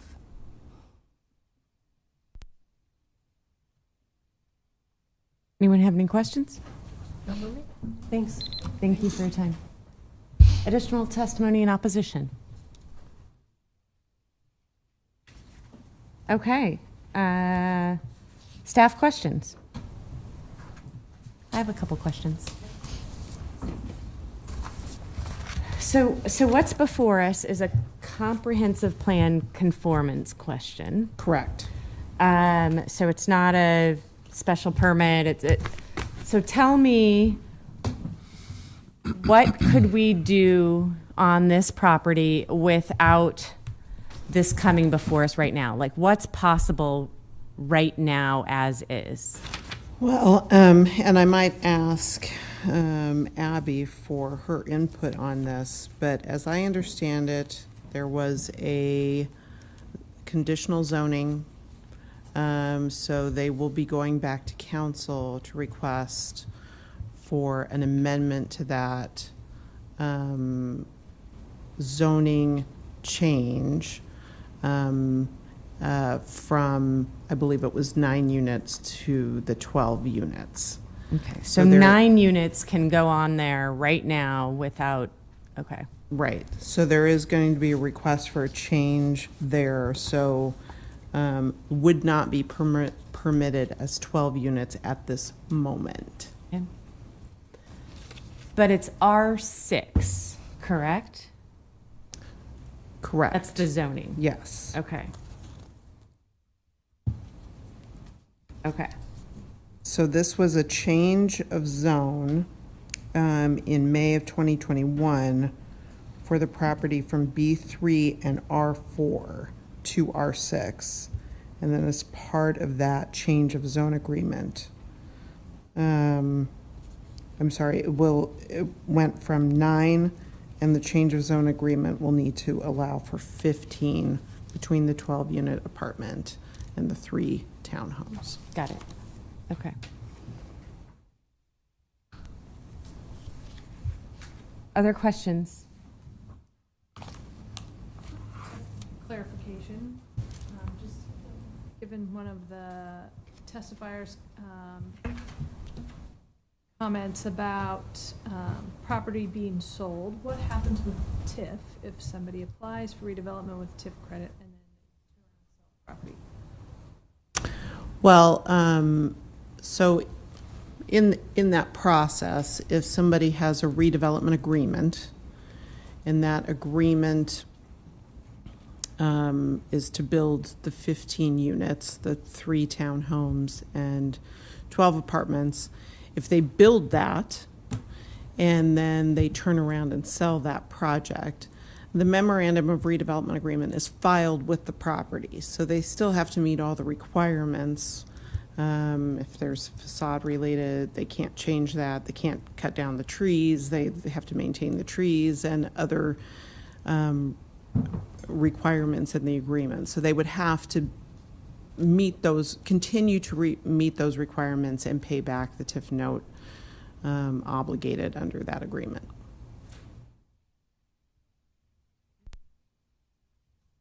Other questions?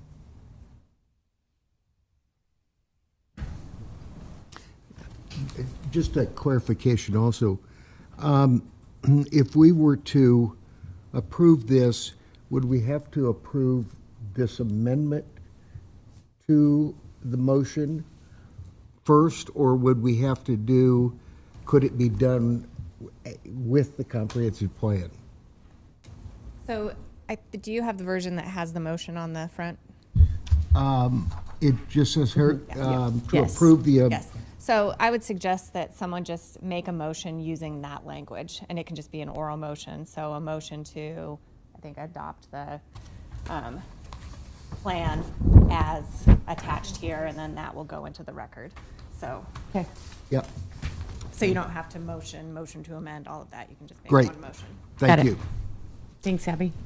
Additional questions for staff? Okay, yes, on a lot of the write-up that we've looked at, it does refer to continuing the commitment to the strong, diverse, and complete neighborhoods in multiple sections.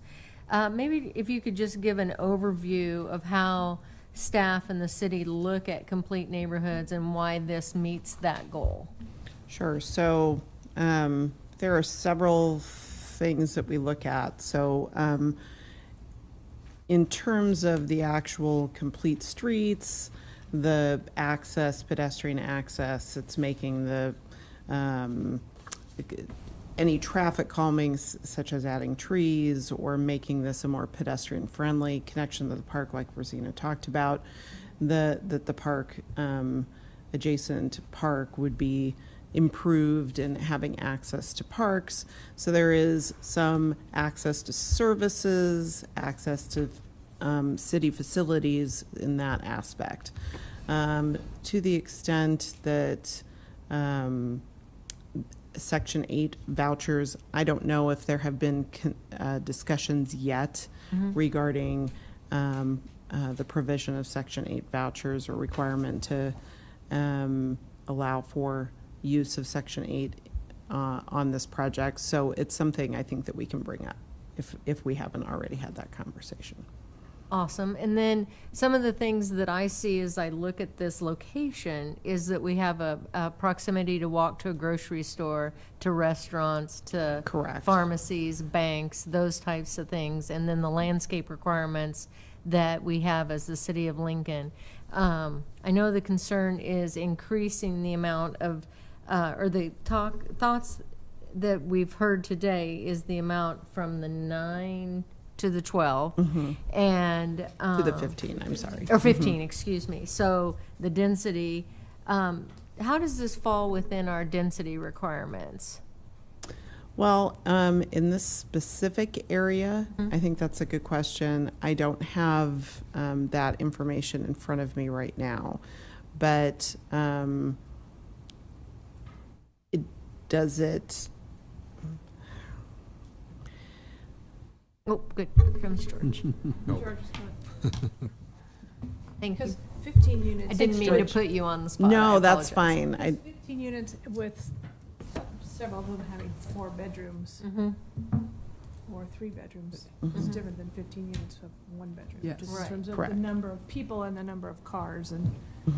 George Wessel, Planning Department. So both the prior proposal with the 9 units as well as this current proposal are both under the limitation for R6. I believe it's 1,100 square feet per unit. I think just on the apartment site, the western part of the property could have, I think it's up to 15 units just by itself, not including the townhome site. So they're under the limitation. Oh, that's perfect. Thank you for answering that question. I appreciate it. Wait, George? well, you might be able to too. How do And I know this is a uniquely Clinton neighborhood problem, but how does bedrooms, the number of bedrooms per unit, factor into that density equation at all? I'm not aware that the zoning ordinance regulates the number of bedrooms as far as an apartment or single-family or two-family use. George, when we've dealt with this issue with student housing and it was over by that new elementary close to Abel's development, Fallbrook, in that area as you move towards 27th Street, was that a complaint-based situation where they had to, like someone would rent out a house and there'd be 4 bedrooms in it and all of a sudden 8 kids are living there from the university? I'm not aware of that situation, so I can't comment on that unless other staff are aware of it. Seems like it was a complaint basis. In order to situation. enforce more than 4 people living in a house unrelated, that is complaint basis. Is that correct? Way to say Right, that. that's Thank you. correct. Okay, so for the Clinton neighborhood, their recourse, if they're having issues, could be to do. And how easy is that to determine? Yeah, how hard is that? Tough. Okay, that was my question. Sorry. Sorry, thank you. Additional questions for staff? Okay, thank you. Thank you. Applicant rebuttal?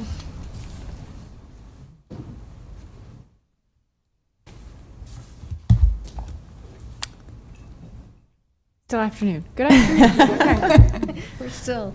Again, to address a few questions here. Let's see. First, it looks like, looking at my plans, it looks like there will be 3-bedroom units. That this project meets all parking ratios under the zoning code. We're not asking for any waivers on that front. That the project will be, the alley will be paved adjacent to the project. As was stated, that if any TIF, tax increment financing, is used for the facade, right now we anticipate it will be, but again, that is not finalized. As part of that process, there will be a facade easement agreement filed on the property that requires the developer to upkeep the facade.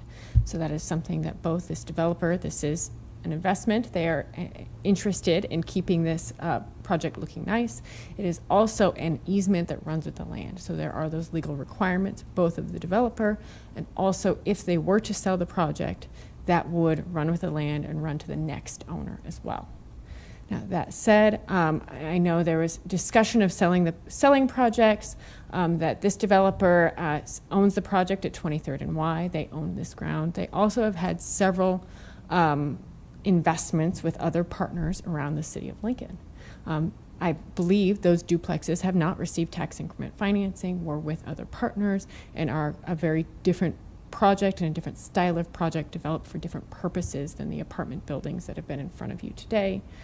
And for this redevelopment plan amendment. And so to reiterate, what's in front of you today is the redevelopment plan amendment. This is to the amendment to the plan that will allow, really allow us to go forward with the request for tax increment financing and the redevelopment agreement. That's what allows those funds to be used for the park, for alley paving, for facade, and that hook for, that really allows this project to bear the cost of including affordable units in this building and requiring those units stay affordable for the next 20 years. You know, I certainly hope that we're still not talking about an affordable housing crisis in the next 20 years. I plan to be here in front of you or your successors for the next 20 years having those discussions. So I certainly hope, but I certainly understand the pessimism that's there. And so, you know, I would also say that what this project brings is a diversity of housing types to the neighborhood. As we discussed, previous projects were just the apartment buildings. In consultation with the planning, this project was scaled back. It was scaled back from the initial concept of this project. It was determined that that wasn't going to fit this neighborhood. And it was scaled back to those 3 row homes to provide that row home, different style of housing, and that to transition from the neighborhood and then to transition to the apartment complex. Also that with every separate development, you're working with a different property. Previous projects did have waivers to setbacks to allow those buildings to be closer to that property line. In this case, we're not requesting that waiver to setback. The setbacks will be in line with the R6 district, where actually the setback between the existing neighborhood and this project is that 15 foot. So that's an increased setback for the R6 district. So this project is under density requirements for the R6 district. We have the unique situation that when this was approved R6 zoning, it was approved under a zoning contract that limited it to that 9 units. So that's where generally R6 will allow more density even than we have here, but we have that zoning contract, which, and Abby can correct me if I'm wrong, but the zoning contract that is not in front of the commission today, but that limited it to 9 units, that we're seeking that amendment for the 15 units. So with that, I'm happy to answer any other questions that you have. Questions? Just wanted, Yeah. you said they were 3-bedroom, but the townhouse, the row houses are 4, right? I believe so, yes. So it's like a living room and 4 bedrooms with a kitchen. Yes. They are 4 bedrooms, which is Yes. Yes, and to reiterate, I certainly hear the concerns of the neighborhood. This project meets all the city zoning No, I requirements for understand. I parking, just so was, yeah. somebody had said 3 again, and I was like, yeah, but I just want to make sure that Yep. we were all understanding that the row houses are actually 4 bedrooms. 4 bedrooms?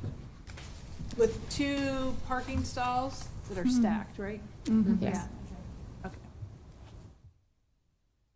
Any other questions? Additional questions?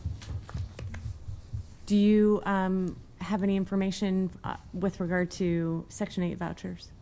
That has not been part of the conversation to this I point. assume not. Okay. Great. Thank you very much. Thank you. I would move we close the public hearing. Second, Joy. Shelley? Ball, Yes. Campbell, Yes. Edens, Yes. Joy, Yes. Rodenberg, Yes. Ryman Yost, Yes. Edgerton. Yes. Public hearing closed.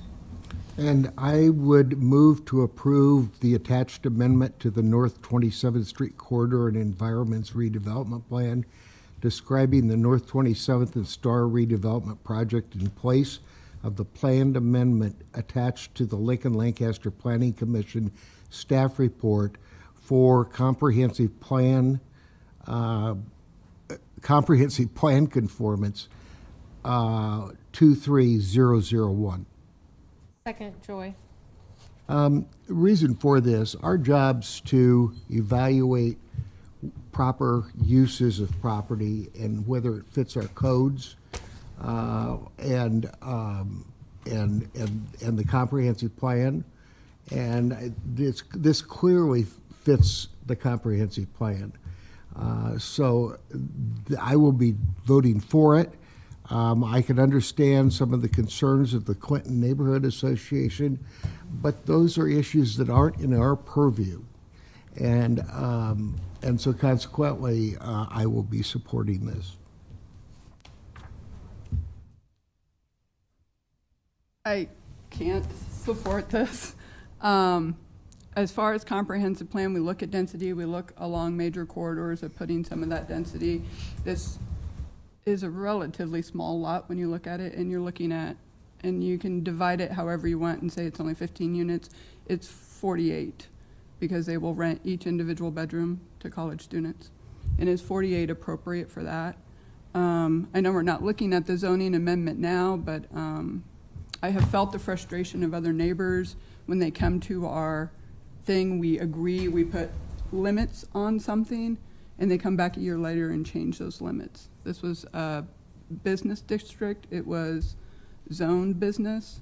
When they came with the proposal to, hey, can we put 9 row homes in here instead? Yeah, that's okay. Oh, we got to change the zoning to R6. So that was the impression of what was going in there. That's why the zoning amendment then was supported. And now we're changing the ball again, which was the same similar situation on Y Street by this developer. Can we change the zoning because we want to put in this, and it doubled in size. Clinton neighborhood is unique because we are filled with college students. They rent those out at $500 a bedroom with no Section 8. So in 2, we're looking at affordable housing on the comprehensive plan. We desperately need more affordable housing. We desperately need more affordable housing in Clinton neighborhood. This does little to move that needle. These will not, the market rate on these apartments will be too high for families to rent in Clinton neighborhood. If they had that type of money, they would not rent in Clinton neighborhood. They would move to a nicer neighborhood. Not that I don't love my neighborhood, sorry. So I don't think it falls in line with the purpose of the comprehensive plan, even if it fits the check the boxes down the row. This project does not. Because as we start to look at some of the families that need housing, they need a 3-bedroom unit. And they, you know, we have a diverse population, and But that is not how do who we these are fill being that marketed to. gap? Well, at least 3 of them would, though, right? Right. Well, 2 or 3. We haven't got a clear answer on that. And none of the townhomes. But as part of the TIF financing, we do know that it has to be part of the project. And I would also say that while it may not be 10, 3 does move us forward. And talking to developers, I know it's very difficult to put up scale, affordable housing at scale, right? So Right. If we do have an option to get this as part of the project, or at least be considered to move forward, I think it's important for us, right? I understand your concern, but it does move the needle on affordable housing, and it is conformed to the comprehensive plan, so I'm in support. Yeah, I am going to support also, based on the concept that the plan supports the right efforts. Now, I can't argue the kids versus families versus those types of things. I think we have to address that issue as a separate fact and continue. I'm going to focus on this as a land issue and a redevelopment issue, and work on the other side with other people if we need to fix other things as a separate issue. But I respect and I hear your opinion. I will say that there's a couple of really interesting things that have come up through this conversation that, make me think bigger picture. But I do want to speak to a couple of specifics. Number one, we're challenged to deal with what is the appropriate parking ratio for certain types of housing. So apartment houses, and we want to go with less is more because we don't want parking to be everything that it is, because that is what eats up green space. Yep. And so we have the balance between needing parking and yet not wanting these huge, concrete jungles, and where that balance is. And so we've worked really hard in our code to ensure that there is a balance between the number of units in bedrooms in an apartment unit with the amount of parking that's available. So with that said, I will say that I think that the parking is appropriate and the way it was laid out with this particular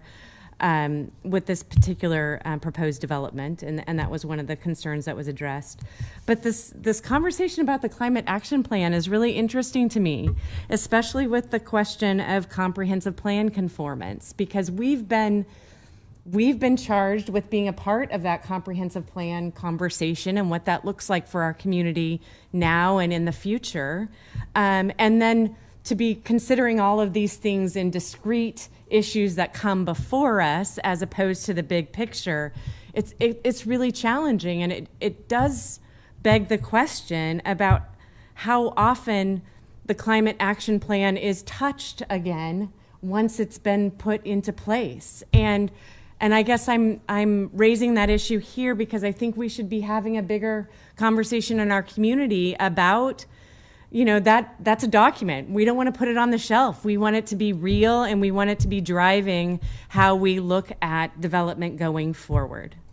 And so I appreciate that part of the conversation and am hopeful that we can continue that being part of what we talk about and bringing that forward to the city council as we consider development moving forward.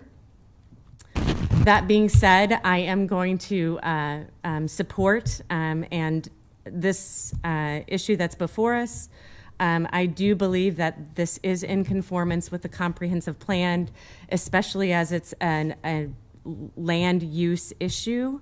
It is only either 2 or 3 units, but it's only 15 units total. So that is either 1/4 or 1/6 of the units that are going into that apartment building will be utilizing affordable housing. I think that's we're slowly making headway there, and that's how we have to move forward as a community.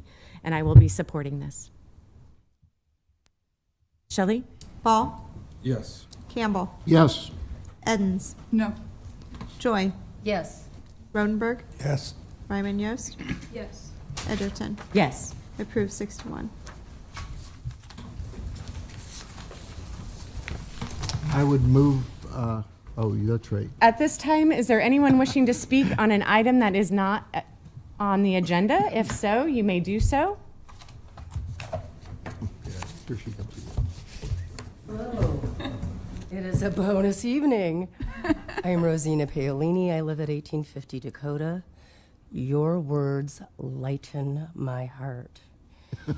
In the history, like Tracy Core, myself, Bob Reeve, we're all a part of Lincoln Policy Network.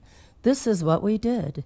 We talked about how to develop the policy for, I'm sorry, for a really healthy Lincoln, and that included complete streets and complete neighborhoods. So to hear this finally, and that how we can incorporate it into something beyond land use is very important. Why is it important? Because I feel personally the process has broken. Because I remember the days when we were all in the same room talking about what is the highest bar for this city we can have. It's going to cost a bit. Is it cost efficient? Yes. Why? Because the long-term cost is already paid for. We thought ahead and we did a really good development. It cost a bit on the front line, but long-term, it paid for itself triple. I don't know triple, probably exponentially, knowing how climate change is right now. So, how do we reach our people? With a public notice, it's about like this. If you can afford the paper, at $120 for 12 weeks. I cannot. I get yesterday's news 2 or 3 days later because I share with my neighbor. If you can't get the paper, can you access the interweb? If you go to the library, I work 2 jobs. I do not, but I have. We all have. I'm trying to raise a family and I'm trying to put food on the plate. Can I get to that? Can I even navigate? What Hallie found in that, I wouldn't have found that. Can you navigate our website and find the appropriate information you need to have a voice? Because if we don't have the voice here in the very beginning, we know what happens at City Council. It's already a done deal.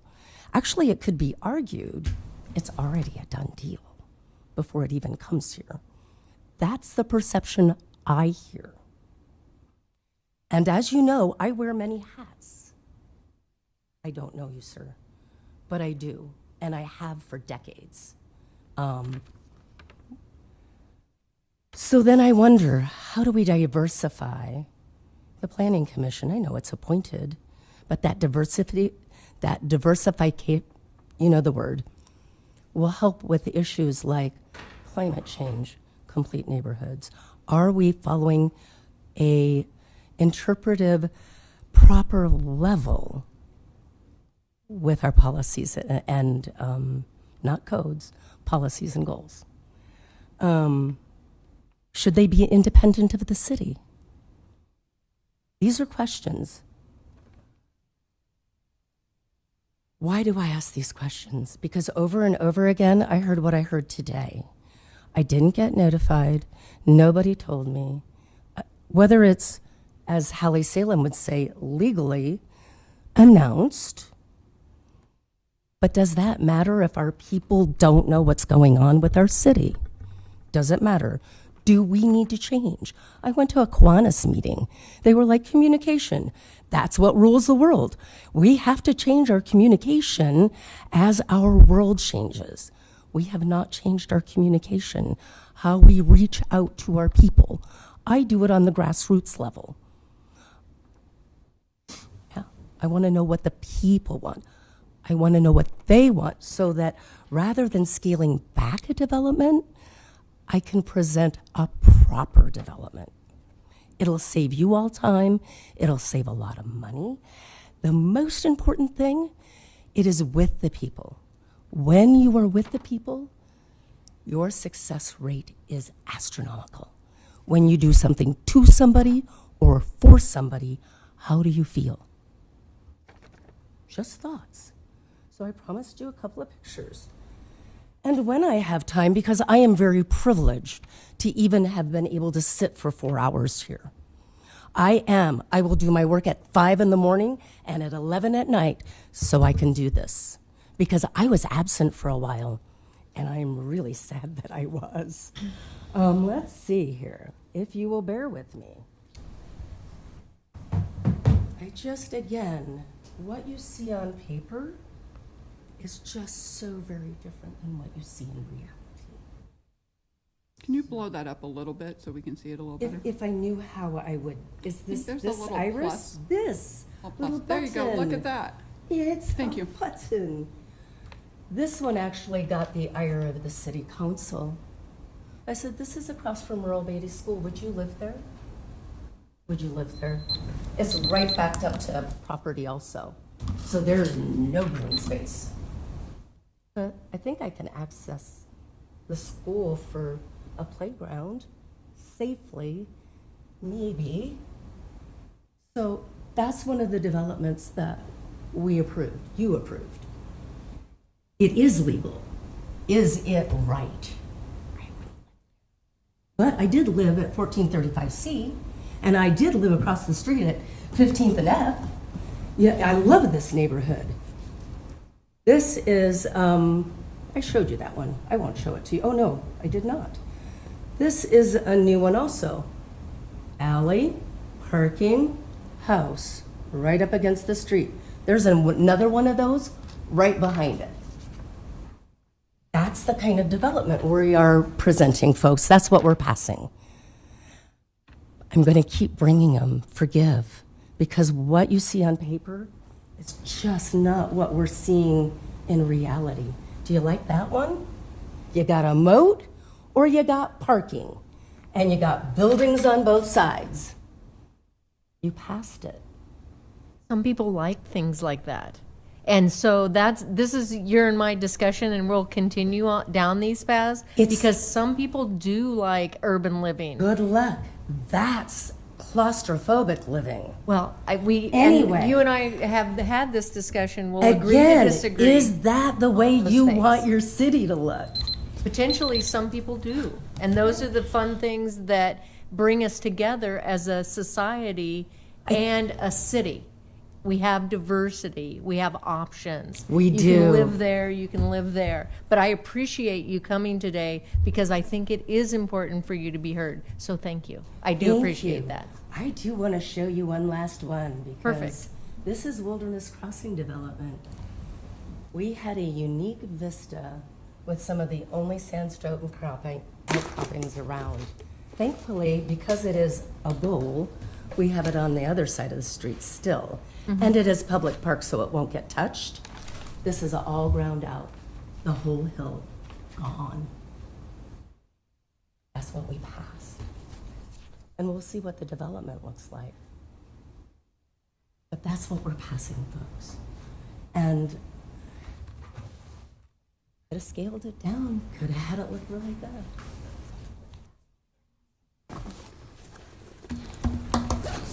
Thank you. I do appreciate your time, and I will continue to take time, because this is really, really important stuff. Have dinner. Thank you. Thank you. To adjourn. Oh, we gotta do that. Is there a second? Second. Shelley? You nailed it. Ball, Yes. Campbell, Yes. Edens, Yes. Joy, Yes. Rodenberg, Yes. Ryman Yost. Yes. Edgerton. Yes. We are adjourned. We are adjourned. Thank you.